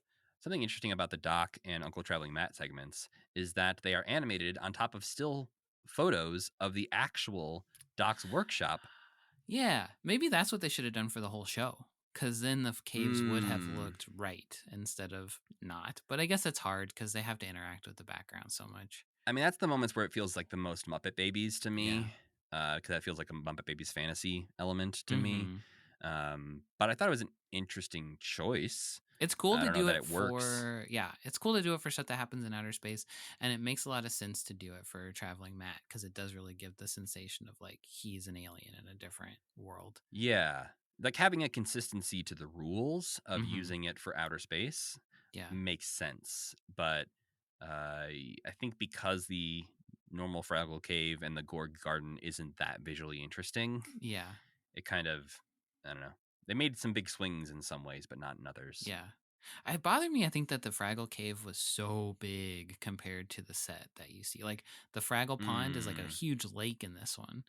Right. Which just kind of like messes up the coziness of everything. One of my favorite things that happens is at least twice in this batch, Gobo is off exploring and finding new caves.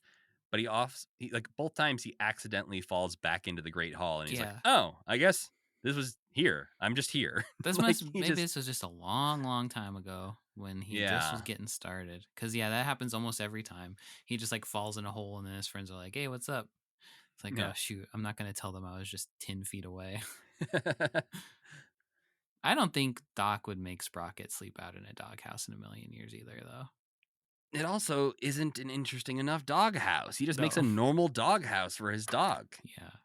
And then he gets attacked by a bat. That part was kind of interesting, I guess. They introduce a lot more flying creatures throughout Fraggle Rock in this. There's a lot of little guys just zipping around and flying around. Yeah. Well, the next episode was from September 19th. This is that sweet spot where I am born, and yet Sam does not exist. Matt's life was good for these few days. This is the only episode of Fraggle Rock the Animated Series that I could have watched air, but Sam could not have. Ugh. FOMO. I have got FOMO from this. Well, Wembley is sad that he's short in the first segment, which is Big Trouble for a Little Fraggle. And this is when the Boober finds the magical wishing stone and makes him big. Yeah, Boober kind of has defaulted to what he will be through the rest of the episodes we watched, at least, where he's kind of just a guy. He's kind of just like, hey, I found this stone.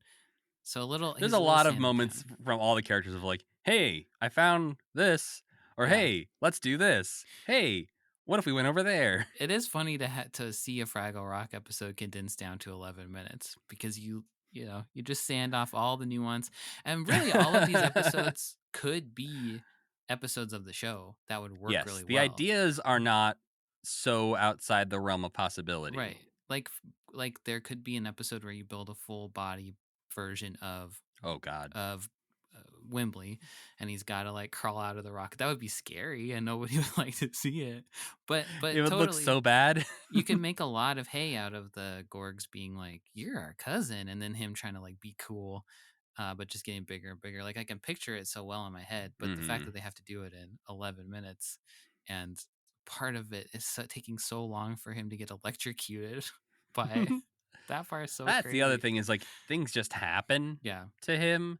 The only reason it works in the first place is because Sprocket wants to use Doc's sun lamp to grow bigger because Ned Schimmelfinney made fun of him for being an undergrown runt of a mutt.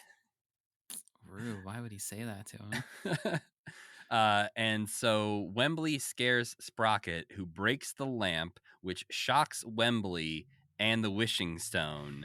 And that's what makes Wembley start to grow in the first place. There was a bit of fun extra freedom in what they could do with the Doc and like how Doc and Sprocket interact with the cartoon, like with the Fraggles. I mean, but probably partially because it wasn't different for each country, but it is like him getting the flower on his head is like, oh, that's like a cool way to tie together the consequences.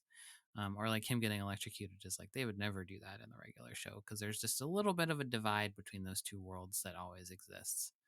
Even though it was also stupid. In cartoon world, I'm less worried about Wembley being shocked by lightning. That's true. A real broken Wembley lamp. would have had real repercussions to that. He would have had to stay in bed for a couple weeks. Yeah. You're right. They would have had to carry his limp body back to the caves. Yeah.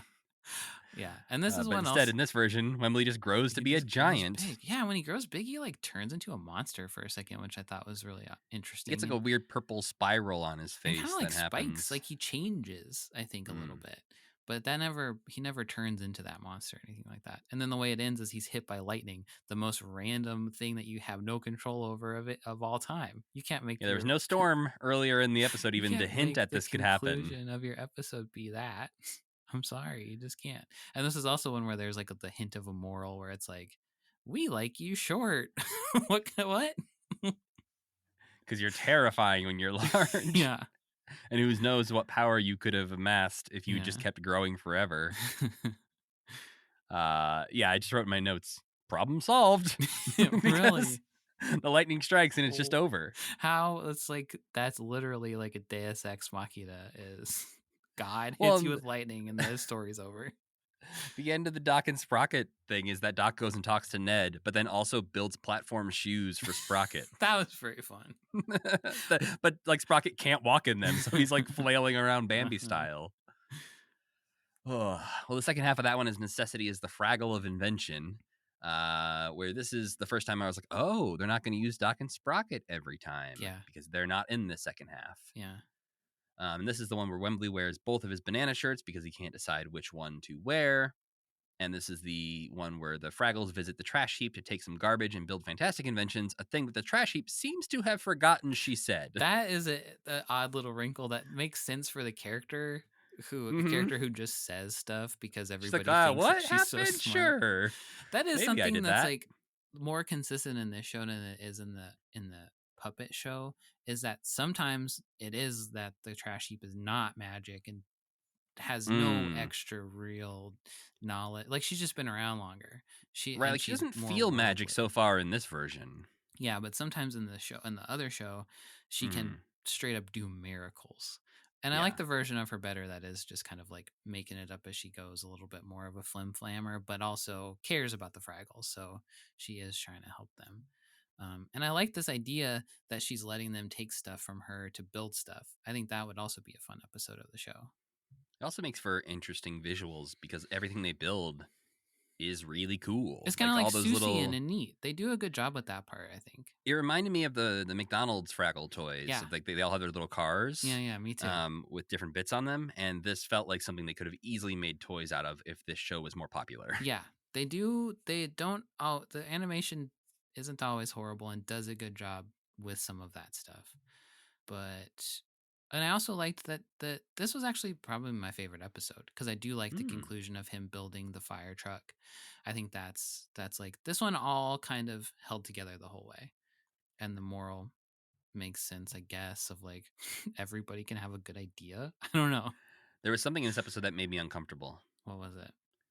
We see Red Fraggle using a saw, Uh-huh. and something about a Fraggle using a sharp object.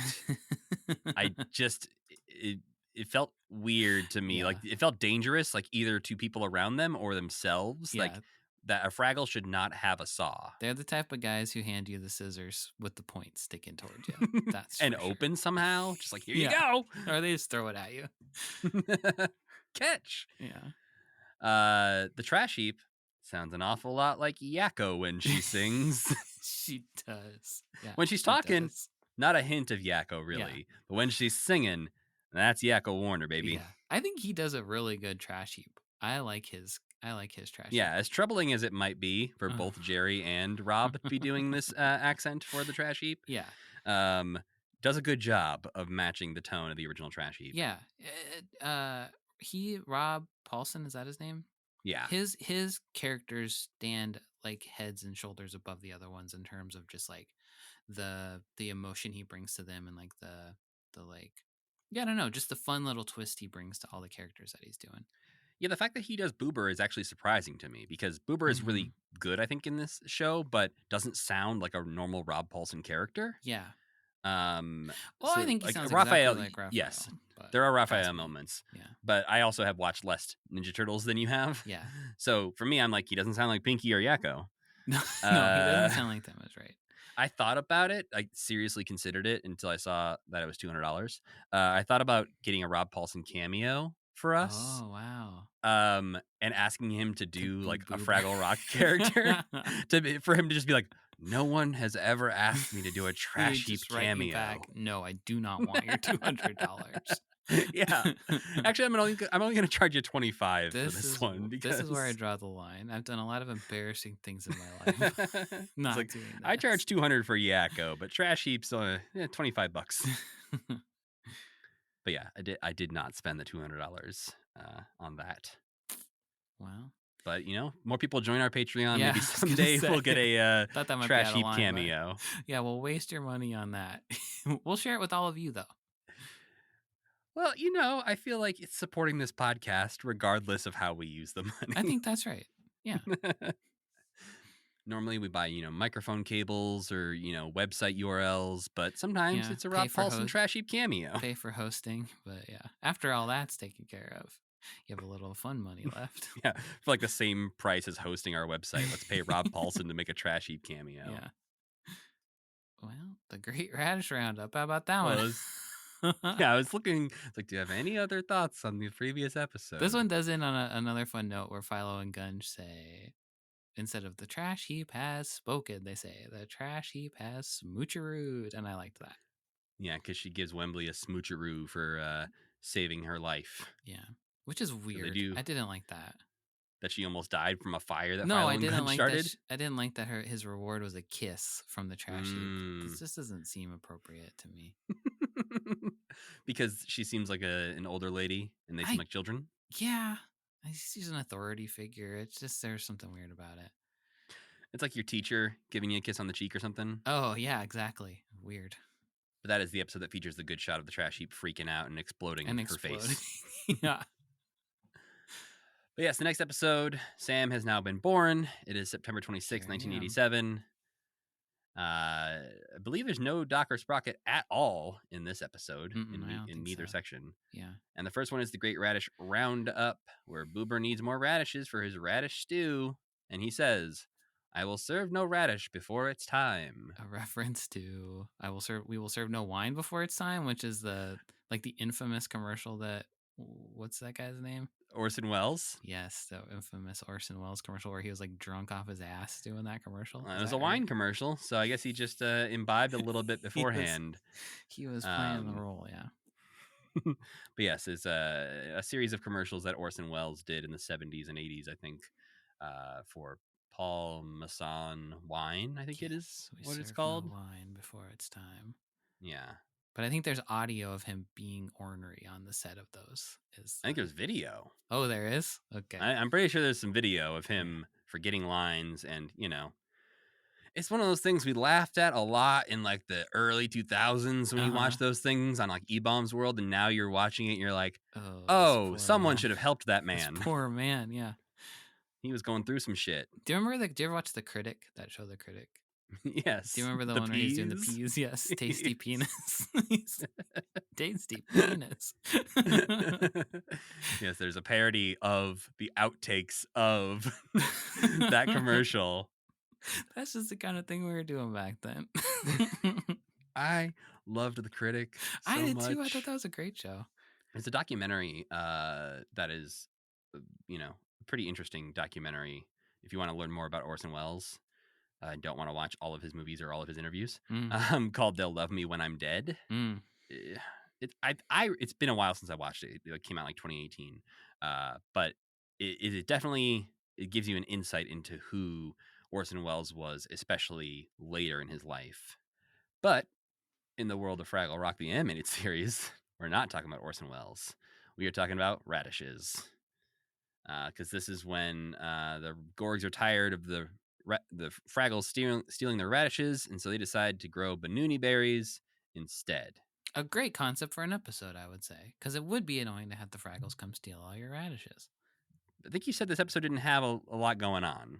No, not really. I think there's so much of it is based around Traveling Matt. Yeah, we did talk about this one a lot. Traveling Matt's postcard, and then misinterpreting it, and then that whole subplot just ends with the Fraggles being like, "That didn't work," or they think it did, but it didn't work. And so, like, the thing that they try to do just ends with Junior, like, with all the radishes being like, "I won." So the Fraggles are soundly defeated, which I thought was kind of fun because the Fraggles, like, it makes sense to me that the Fraggles are so stupid that they would never actually do anything right. Well, and to cut to the doozers who are actually doing math to figure out the solution to the problem of like, oh, this is how many Banoonie berries we would need to knock out a Gorg. So let's get on it, folks. That part was great. It's like it takes 2 Banoonie berries to knock out one of us, and then the Gorgs are this big. I really liked that part. I think part of what I don't like about this episode is I hate the word Banoonie berries. Doesn't it sound like sounds so nasty? But I guess it's supposed to. Banoonie berries, yeah. It just sounds like something that somebody in the that's like what in the 90s like somebody would call like their like genitals or something. My Banoonie? My Banoonie, yeah. Oh, kicked me right in the Banoonie berries. Oh, my Banoonie berries. Yeah, my stinky old Banoonie berries. Well, now you've ruined it. I had no problem with the phrase earlier. My 2 stinky Banoonie berries make a good user pass out. Yep. Okay. Officially ruined Banoonie berries for me. But yeah, that was an okay one because I did like the impact that Traveling Matt had on them, which is. But this is one I think is wild that they read the postcard and Gobo's like, okay, so what we need to do is get big hats and use them to wave the radishes in like cattle. Yeah, but then also you realize that they only did that because they needed to use the song "You Can't Do That Without a Hat." And they talk about making big hats, and all Gobo does is wear a trophy on his head. Yeah. He didn't make nothing. And he's got a whole hat collection for crying out loud. Maybe not yet. But they put on the hats, and what they really do is they tie a rope to Junior Gorg so that he pulls the door open on the radish. Right. It's also funny that their whole entire plan is something completely different that goes uncommented upon, but works perfectly. Yeah, because the radishes all pour out because he accidentally opens the door, and they think for a bit that it's working because they're standing conveniently near like a tree that they're waving their hats by. Yeah. The radishes bounce off the tree and go down the hill because gravity towards Fraggle Rock. And at the very bottom, Junior swoops in with a wagon and catches all the radishes, which thwarts their plan. Yeah. And Gobo's reaction is, I think we need bigger hats. But instead, the bigger hats solution, we just get the doozers coming in and saving the day. But then the second half of that episode is Lucky Fargy, where we meet the Rag Fraggle, which is the gift from Moki to Boober, which Boober keeps to make Moki happy. And this is this is a big stretch in this episode because He's like, isn't that my luck? I've always got bad luck. I have to hold on to this stuff people make for me. Why? And Gobo's like, well, believing in bad luck is silly, which we did this on Muppet Babies, folks. We had a whole episode about believing in bad luck is silly. But in this episode, it seems to be that the bear is truly magical and does give him good luck, because nothing bad happens to him the whole time he has the rag doll. Well, yeah, because Wembley is convinced he's good luck because they go out for a walk and a stalactite falls and just misses Boober. Yeah. And they're like, that must be because you had with Fargy with you. And why couldn't that just be the inciting incident of the episode? I don't know why they had to bring in Gobo being rude or like him tying it to having bad luck that Moki made him a teddy bear. Well, and that, like ultimately doesn't matter too much. Like the thing about Gobo teasing him for believing in luck doesn't really matter. Yeah, because the conclusion of the episode is like sacrificing things for your friends and doesn't tie back into luck ever. Nope. But Lucky Fargy is kind of the side bottom of this episode in that he gives Boober the strength to explore Fraggle Rock in new ways. To be overly confident and do crazy stuff too. Right. Which we've seen before in different things. I think was, again, similar to the hat episode. Yeah. We saw that with Boober and his hat in Fraggle Rock, where he was like, I can't do anything without a hat. I can't literally function without my hat. Yeah. So we've seen, again, the concepts for these episodes work. It's just weirdly executed sometimes. Yeah. Boober's not in this episode afraid of anything either. He just thinks bad things will happen to him, but he, like I've said before, is swinging on vines and diving into rushing rivers to save his friend, and never is like, oh, I'm gonna die. He just does it. Not very Boober-like behavior. No, but at one point Wembley sneezes because he's allergic to rags. This is a heavy Wembley allergy episode. And he drops Fargy down a pit. A bottomless pit that they're really scared of, but then they just climb down it. It's fine. I thought for sure the rest of this episode was going to be, oh no, now they're too scared and they can't get back to Fraggle Rock because they used the strength of Fargy to jump over all the waterfalls and all this stuff and swing on ropes to get to where they were. Right. And so now they should be stuck. But then they just go, let's go talk to the trash heap and get advice on what to do now. Then go it's back. Like, so you just get out of Fraggle Rock immediately. Yeah. And her advice is jump down the pit, which they do. Yeah, and this is an episode I know, like, you couldn't do this episode with the puppets. Like, a lot of things that happen in this episode couldn't happen with the puppets. So I get wanting to lean into that. But really, it's kind of all over the place as far as the lesson goes. And the next episode is from October 3rd, 1987. Starts off with a Fraggle for all seasons, which we've talked about quite a bit. But it's Moki writing in her journal and saying, I got some more radishes today, and realizing that's all she ever writes. And so she looks back on the ancient texts from the philosopher Pythagoras. Pythagoras. I couldn't tell if there was an H in there or what letters were in there or not. Yeah. But, Pythagoras, the last time she but says a Fraggle. That, she definitely says Pythagoras, but I don't know that they cared that much. So we get a weird ancient Greek Fraggle flashback of Fraggulus Raucus. Yeah. Where everything's pretty much the same, but everything's Greek. Yeah.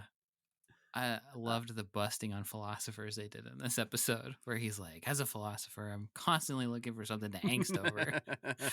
But it's pretty hard to find something to angst over here. But then it shows him just like swimming around and having fun while he's writing like, I'm so tortured. Yeah, he's like, I will leave this for future generations to discover. Yeah. I have more important things to worry about. And he's just splashing around with his friends. Yeah. Got the orgies calling. Yeah, so Moki decides that her job must be, to find the Fraggle for all seasons. And it's mostly just Moki remembering what makes all of her friends special and going, maybe they're the Fraggle for all seasons. She's so fickle, too. Just like the second she sees somebody doing something slightly more interesting, she's like, perhaps you're the perfect man. No, you. Yeah, she just gets the words out of her mouth of maybe Red's the Fraggle for all seasons. Yeah. And then Wembley runs in and says 2 words. And she's like, well, now, Wembley does exist. Yeah. And at the end, when she comes back and they throw her the surprise thing, I thought they must have read the book and they've decided that Moki is the Fraggle for all seasons. Just a coincidence. Just a coincidence. But this episode made sense to me because she does spend so much time with all of them, like being helpful and having fun doing what they're doing. So this maybe is the episode that's closest to just a regular episode of Fraggle Rock. Because I could also see her going to the trash heap and the trash heap being like, first of all, she's like, I don't know what you're talking about. Second of all, I hate Pithfragimus. I hated that guy when he was around. Yeah, there is an indication that I can't tell if she's old enough to know him, I think that was or it, if she has also read his books. I think she's old enough to know him. That's the vibe I got. Yeah, it feels like, it sounds like, when Storyteller talks about Uncle Traveling Matt, but she's like, oh yeah, I knew that guy. Opposite, yeah. Yes. That nasty freak. Maybe because they're both philosophers in a way, right? That maybe both they were opposing competing. Viewpoints, sort of, yeah. Because he's trying to angst, and Trash Heap's trying to make everybody just have a good time. You know what? This was my favorite episode, actually. I liked this one a lot. I think this felt like it would fit right in with the show. Well, and since the second half of this episode is my favorite, it feels like we're saying episode 4 so far, at least, of the animated series is the one to watch. Yeah. Because the second half is a growing relationship, which we see Lanford. We get a weird holiday that the Fraggles made up called Green Tail Day. Yeah. Where everyone brings their plants to show off. And last year, apparently, Red brought scratchy, sticky ivy. And so everyone's like, I'm guessing you're not going to bring your plant this year. Yeah. I love that even Wembley is like, yeah, I bet you're probably not coming to that, huh, Red? She's like, oh, why? Just because I brought ivy last time? Yeah, that was a good moment. This is a good one. And Gobo points out, Red likes to be good at everything, but she's lousy at plants. Yeah. Which follows through from the show, where she hates Lanford so much. Mm-hmm. And Doc and Sprocket are here in this one, mostly just to mention a seed catalog. Yeah. They're also thinking about plants. And Sprocket ruins Doc's plants while chasing Gobo, which leads to Red finding one of Doc's seedlings and bringing that plant from outer space to Green Tail Day. Mm-hmm. Yeah, and the whole plot of her trying to bring this plant to life that isn't where it belongs. It's kind of the same plot as the one where Wembley finds the bird, and the bird is just not doing well, no matter how bad he wants it to do well, but stripped of any kind of emotion.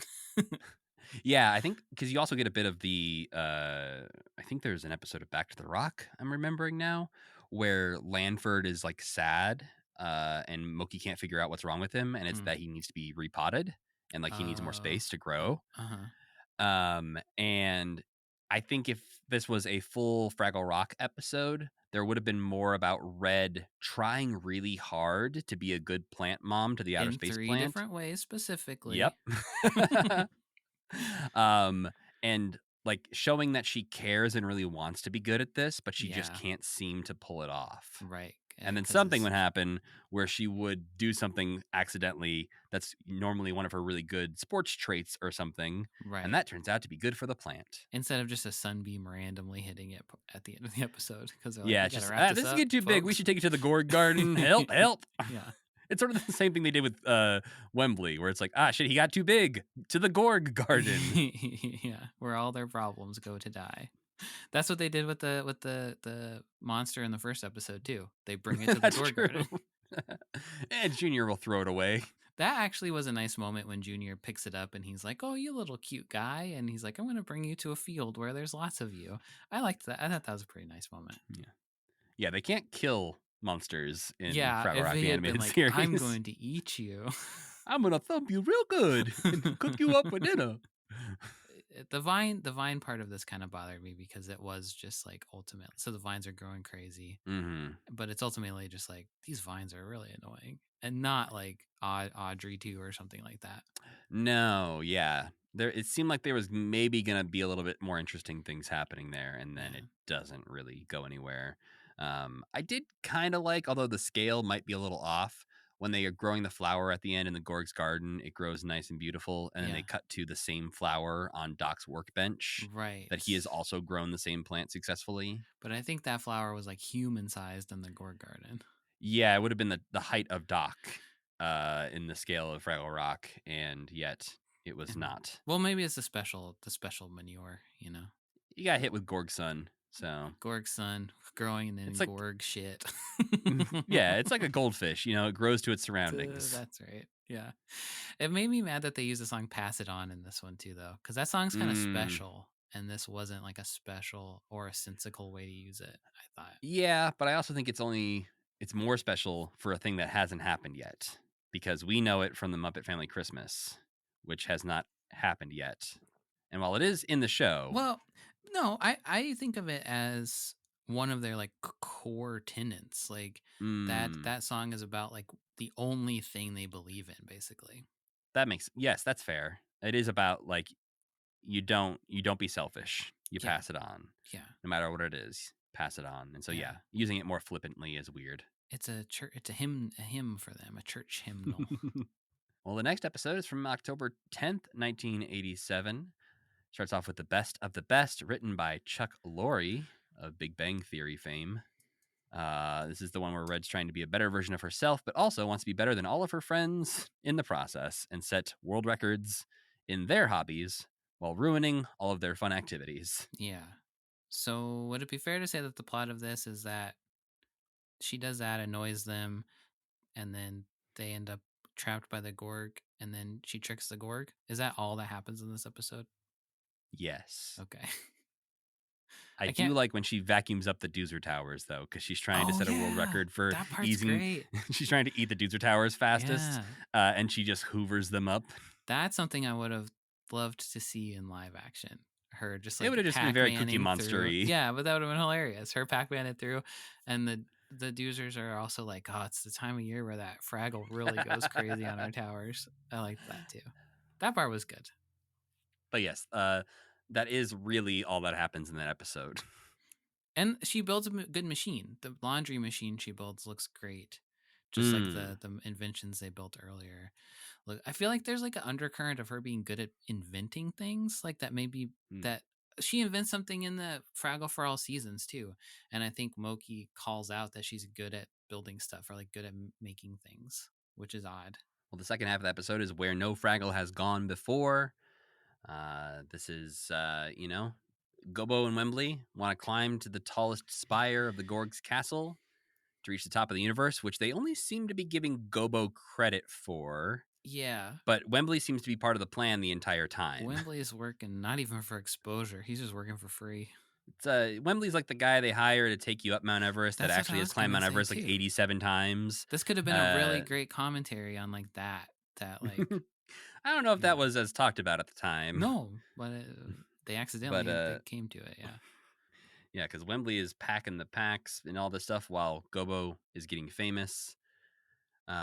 Which is a great concept for an episode, I think, and very Fraggly that they'd be like celebrating the thing before it happened. And that Gobo would be such a dickhead that he would be like sucked up in it and be like, why don't you just pack everything, Wembley? I got places to be. But they didn't push that very hard in this. Like this hard. I think they just don't have time. Yeah. And so this episode also really bothered me because he's not preparing because he's not famous. Mm-hmm. Nothing bad happens because he didn't prepare. Specifically, not because he didn't prepare. Right. Wembley seems perfectly capable of packing all of their stuff. The ropes are fine, even though they mention we need to check our ropes. The ropes are fine. Unless we're supposed to think that when the Gorg grabs the rope, it shouldn't have broke like it did or something like that. But the thing that befalls him would have befallen him either way because he gets attacked by the Gorgs. So there's really no, like, this episode was so good at the beginning, and then I was so disappointed that he wasn't undone by his own hubris in some way. I think they honestly, when they sort of, dumb it down a little bit to make it for a younger audience, I think they don't want to commit to the emotion too much of like, can we make Wembley be at fault for something? Can we make Wembley pack his pack incorrectly because he's not the one who should have been doing it? Yeah. And that shows Gobo that he should have done it himself and he shouldn't be so distracted by celebrity. Like, that's probably what would have happened in the puppet version. Right. Is that something bad would have happened. A rock would have buried Wembley under something. Like, he would have been trapped under rocks because the rope failed, because Gobo didn't pack his own pack and didn't do it properly. But, like, I think that kind of repercussion isn't allowed on this version of Fraggle Rock. Yeah, I guess that makes sense. I do think there's a character who has died and no one's talking about it, though. Who? Hieronymus Oh, Q. Fraggle. that part was funny. I laughed at that part. Yes, because they mention that this, Gobo climbing to the top of the universe will be the most impressive thing since Hieronymus Q. Fraggle traveled to the bottom of the bottomless cavern. And at one point later on in the episode, Gobo says, well, you know what Hieronymus Q. Fraggle said when he traveled to the bottom of the bottomless cavern. And they go, ah! That was great. I loved that. And I think that dude died. He's dead. Or he's still down there. I think both are true. Yeah. I think he is dead down there. Yeah. That was and they just assume, like a Rathbone, that he's out there exploring. Yeah. But really, his corpse is at the bottom of the bottomless cavern. Yeah. And then the end of this episode gets so tied up in figuring out the logistics behind his shirt ending up as a flag. That is just absurd. This is, I marathoned these, and yeah, me too. It was a little rough getting to the end of this 2.5 hours of Fraggle Rock, the animated series. I just really wanted to like that one because I think the concept of don't let fame go to your head is so applicable to Gobo, and could have been a really good episode of the show, I think. And like climbing to the top of the Gorg Tower is a really fun way to tie in like the world in a way that they didn't really explore in the show, but it just ends so nonsensically. Speaking of nonsensical, though. Well, we've got the last two segments from the last episode we watched, episode 6, which aired on October 17th, 1987. The first segment is Gobo's Song, which is the one we've talked about, I think, maybe the most throughout this episode. Yeah. Because it's so fucking weird. This that is maps don't matter, and Cantus is here. These are the worst two episodes, I think, of the whole thing. But yeah, I think maybe I didn't like the first one at all. Oh, the first one's bad too. Yeah, but the first one suffers because it has to be the full length episode and not broken up into two halves. I think for this one, the thing we haven't talked about with this Cantus map episode really is the ancient versions of his friends. Yeah, that he time travels back, and they all use like Old English for some reason, which doesn't even make sense as cavemen. Yeah, they're saying like liveth, yes, reddeth, liveth, laugheth, loveth kind of situation.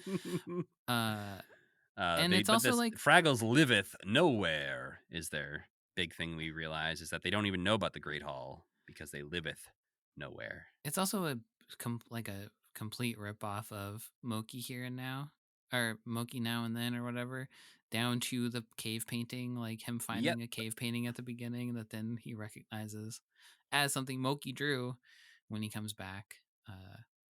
And the caveman thing makes no sense. And I guess that's another side effect of it being for kids, is that they had to have the same cast of characters be the people he meets, and it couldn't have been like an ancient tribe of Fraggles or something like that. Right. You're not going to meet Murgles necessarily to be like, wait, these strangers have to teach me a lesson? It's like, no.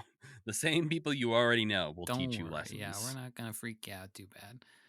Monsters are monsters and need to be scary, and only your friends can teach you lessons. Yeah. But yeah, basically the whole episode, the whole part of that episode is Gobo realizing that maps are useful when you are dealing with people who have never seen a map before. Yeah, but the whole setup is just like Red's like, you've made too many maps. You've made your last map, sir. I've had enough of this.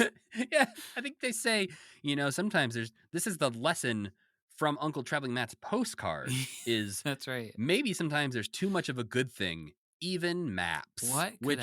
How would you think of that in a million years to make that the lesson? That's a good question, Sam. Yeah. We have to reach out to John Semper, Scythia Friedlob, and Betty Burney. Apparently took 3 people to make this one. Too much of a good thing, even maps. Even writers for this half of an episode. So the second half of this episode is Wembley and the Bemble, another one we've talked about quite a bit. But Wembley gets scared after listening to the story of the Bemble from the storyteller, and then gets attacked by what he thinks is a Bemble, and then thinks Gobo is the Bemble. Yeah. And oh my God, so stupid. There's just so much wheel spinning in this episode. Well, and also something I noticed that they put in here, I think because, again, it's a kid's show. When Wembley thinks Gobo, who is just sleeping in his bed after he said he was going to go explore, is the Bemble. The solution they come up with is, we should tickle the Bemble. And that's also their solution for the slurp in the first episode. Is like, we should tickle it. And like tickling seems to be like beat it up. Yeah, they can't pound it. They're just gonna tickle it, and that'll make it go away. Let's go get our spears and tickle it to death.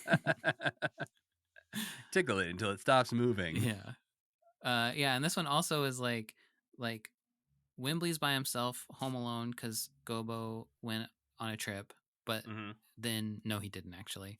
And they dress up Gobo as the Bimble to help Wembley get over his fear of the Bimble, but then they don't actually ever even see that or use that part. Well, because he goes to the wrong place. Yeah, he's supposed to be at Oh My Gorge.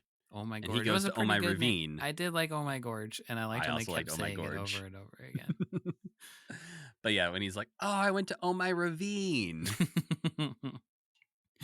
Yeah, just having the same plot device of like, no, he didn't, twice in the same episode. It felt so the fake Bemble thing, like it when they're dressing up Gobo as the Bemble, was drawing memories. I don't know. I think it's the first episode of Doug. Is Doug Bags a nematode? And the bullies trick Doug into standing out in a swamp to catch a nematode, which they say is this big scary monster. Funny enough, I didn't realize at the time nematodes are real things and they're just tiny microscopic worms. Yeah. But in that episode later on, to get back at the bullies, Porkchop covers himself in mud and shows up to scare the bullies as the nematode. This is sounding so familiar. It's the first episode of Doug when he first moves to town. Haven't thought about Porkchop in a while. Love that guy. You can just hear Roger Klotz going, "Nematode!" so many times in that episode. Is Porkchop still alive in brand spanking new Doug? They're not going to kill Porkchop. Okay. I mean, that seems like something they might do, but I think it's only 1 year in the future. I think they only advance Doug into like junior high or something. So I don't think Porkchop dies. Do you think someday they're gonna make a live action Peanuts movie where Charlie Brown's grown up and Snoopy's dead? This is such a wild question you have just put out there in the world. You know why it's wild? Because you know it's gonna happen. Live action Charlie Brown? Yeah, it'll be like the Winnie the Pooh movie where he's grown up. But what is the okay? Well, what's the plot of the movie? I don't know, Matt. Snoopy's dead, for crying out loud. The plot of the thing is Snoopy's funeral. But what is... I'm trying to imagine what happens. Is there a sad yellow bird that like a realistic... Why wouldn't Woodstock be there? Woodstock's been dead forever. Are you kidding me? Woodstock... Birds live forever. Birds live a long time. That's true. Some birds, not all birds. We could say Woodstock's kind of one of those birds. Oh, okay. So Snoopy is dead, as we've established. But Snoopy's ghost comes back as the cartoon version of Snoopy. In this world, Snoopy was just a beagle. But Charlie Brown is like imagining Snoopy coming back and thinking at him, and he looks like cartoon Snoopy.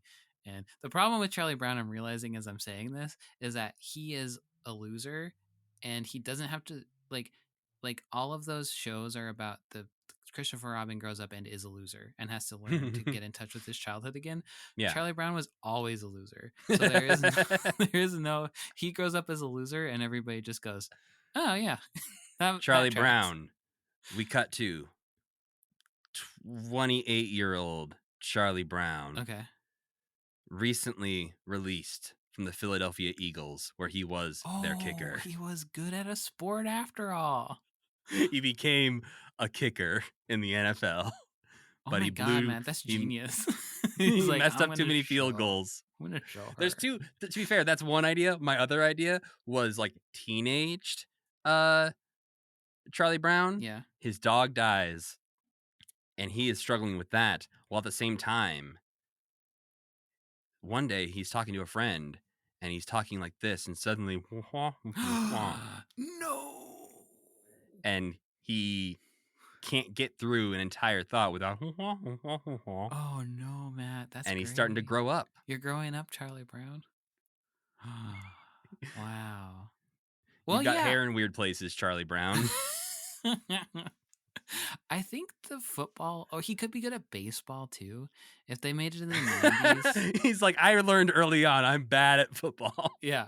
So I didn't even try to go into football. Yeah. Well, but he plays baseball all the time. They play baseball a lot, yeah. And he gets hit and all his clothes fly up. He's a pitcher.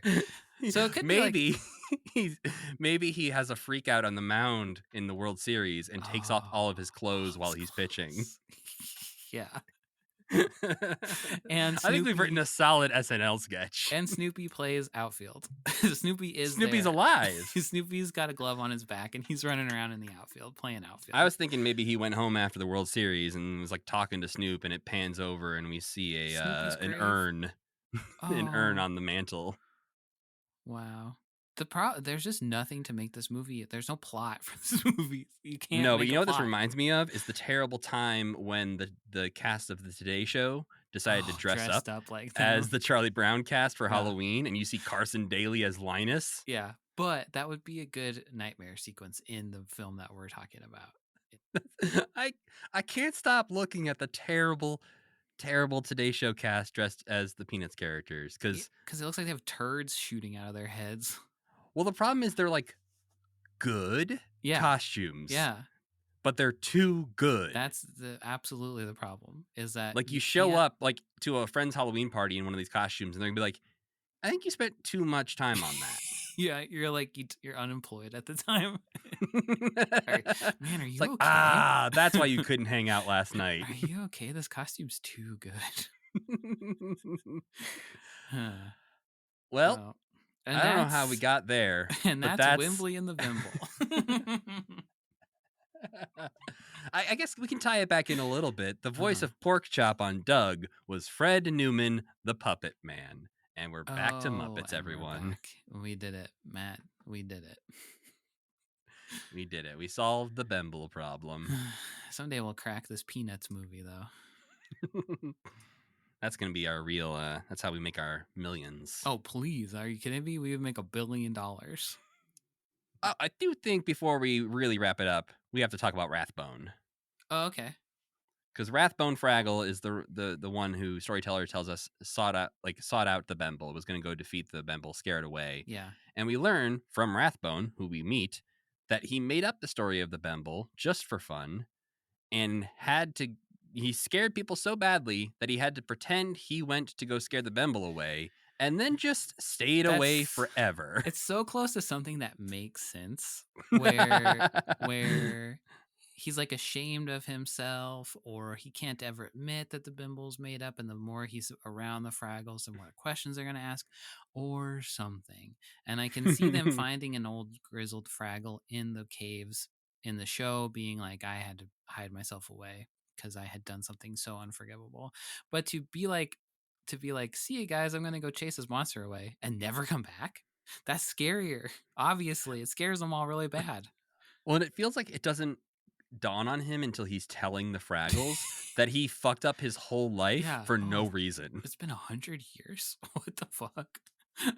It's like if freaking Robin Williams was like, yeah, I'm just going to go into Jumanji for a while. That sounds fun. Exactly. That's exactly right. And he does say he was lonely the whole time. Yeah. So he was 20 feet away from Fraggle Rock. They don't walk that far to get to him. Oh, poor Rathbone. Well, that does it for the first chunk of episodes of Fraggle Rock, the animated series. And I have to say, Sam, I am glad it's not as terrible as I was afraid it was going to be. Yeah, it's kind of fun. It's kind of fun how stupid it is. And yeah, you just let it wash over you guys. That's all you need to do. And it's only 11 minutes, and it's just not as... It's refreshing to watch a cartoon where the things that are happening are actually happening also, and not the babies just being like, oh, I tripped on a pillow, and I thought I was, in the Olympics. Yeah, there's actual scary monsters in this one. Yeah, somebody could die. They won't, but they could. They won't. They'll get tickled.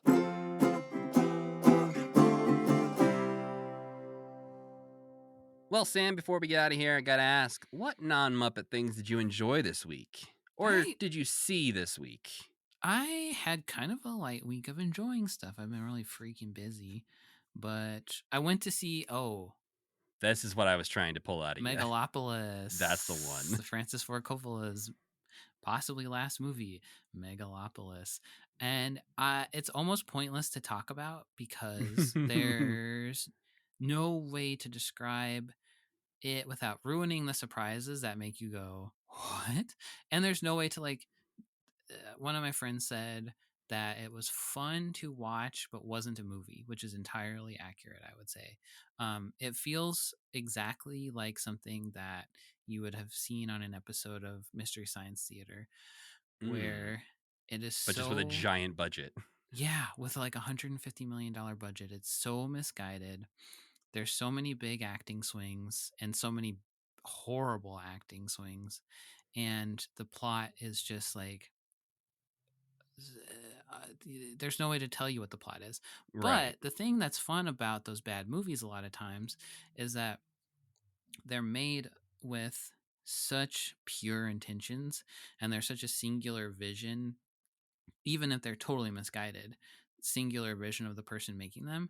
And that is what this movie is. Like, you're watching it and you're like, well, you really cared really hard about the movie that you were making, which is kind of refreshing to see because there's a lot of movies that you see and you're like, they were just going through the motions. This dude's been trying to get this movie made for 40, 50 years. And so he finally made it. And it's like, you thought too hard and long about this movie, man. And he made it like with his nephew and his son. And it's like, oh, nobody was in a position to tell you to do anything else. But Shia LaBeouf is in it, which is why I asked if Shia LaBeouf was good, because Shia LaBeouf is fucking amazing in this movie. Oh, really? Yeah, he's great at it. Wow. He's playing a bad guy, a really nasty bad guy, and that checks out. Yeah, and he's just like good. And Aubrey Plaza is also very good in this movie. And it's a big movie for people who grew up having a crush on Aubrey Plaza. I'll tell you what. Should be everyone, I think. Yeah, I think so. She's like a femme fatale, and she's just like manipulating everybody, and it's like in a sexy way. I would let you step on me. I mean, between this and Agatha All Along, I think she's having a moment. Yeah, totally. For everyone. I feel like every 5 or so years she comes back, like, because she was in Legion too, remember? Mm-hmm. And everybody was like, "Oh baby, I remember it's all coming back to me." You just got to get reminded of Aubrey Plaza every now and then. Yeah. Fun movie, crazy movie, worth seeing, I would say, because you're never gonna see anything like it. Yeah, I was looking it up. I'm actually surprised at how short it is. It's over 2 hours, but I thought for sure this was like a 3.5 hour long movie or something. No, and it doesn't actually feel like it's 3 hours long. It really buzzes by because the plot entirely changes at least 3 to 4 different times. Well, I mean, it's got horrible reviews and has somehow made even less money than Joker 2. Oh, so no. I'm sure Joker 2 is less fun to see than this movie. Oh, how about you? Well, I'm watching the new season of Bake Off, which just started up. There was some Muppet and Fraggle mentions in the most recent episode. Officially sanctioned or just reference? Just a reference because they have to. I guess this is kind of spoilers if you don't want to know anything about Bake Off, but it's not about who won or anything. But they make them do a cookie puppet theater. Oh. And so they have to make like a display that's like a stage, like a puppet theater kind of thing. And Noel Fielding says, so if you ever watched The Muppet Show and thought, I want to eat Kermit the Frog, this is the challenge for you. Okay. And then one of the competitors says something along the lines of just like, Muppets and Fraggles, that was my entertainment in the 70s and 80s. Okay. So, yeah, just hearing Fraggles said on a 2024 TV show was interesting. Yeah. But the other thing I watched this week that I wanted to mention, which has already kind of come up a bunch of times this episode, but I watched the season 36 premiere of The Simpsons. Oh, wow. Okay. It was good. Is this the one that when it started, it said it was the series finale? Yep. Okay. It says it's a series finale written by AI. Uh-huh. And throughout it is hosted by Conan O'Brien. Mm-hmm. Inside of it is like a love letter to people who have watched The Simpsons for 40 years, whatever, because it has a lot of really good throwback jokes. They show things from old episodes, but add in like new animation that is seamlessly added in to change the plot line of old episodes. Basically, like they're saying that like they've tried to end the show a dozen times and they just haven't been able to pull it off. And so they show a bunch of times of Homer dying. Cool. Okay. But yeah, it's worth watching. This doesn't really spoil the enjoyment of it, but basically as they're watching this AI written episode, the character of Bart becomes self-aware that he is in a series finale. Wow. But it's the series premiere. It is the season premiere. Or season premiere, yeah, right. Yeah. Huh. That is pretending it is the series finale of The Simpsons. Okay. But it's a lot of fun to watch. I think especially for people who you don't have to, watch The Simpsons in the last 10 years even. But if you have fond memories of a lot of the classic episodes, this is a very good episode to watch. I have been curious about it. I was just seeing a lot of people talk about it, and I was like, I'll check it out. I was not feeling well the other day, and I was laying in bed like, I'll watch The Simpsons. That feels perfect. I'm desperate. Yeah. I just need some entertainment sustenance.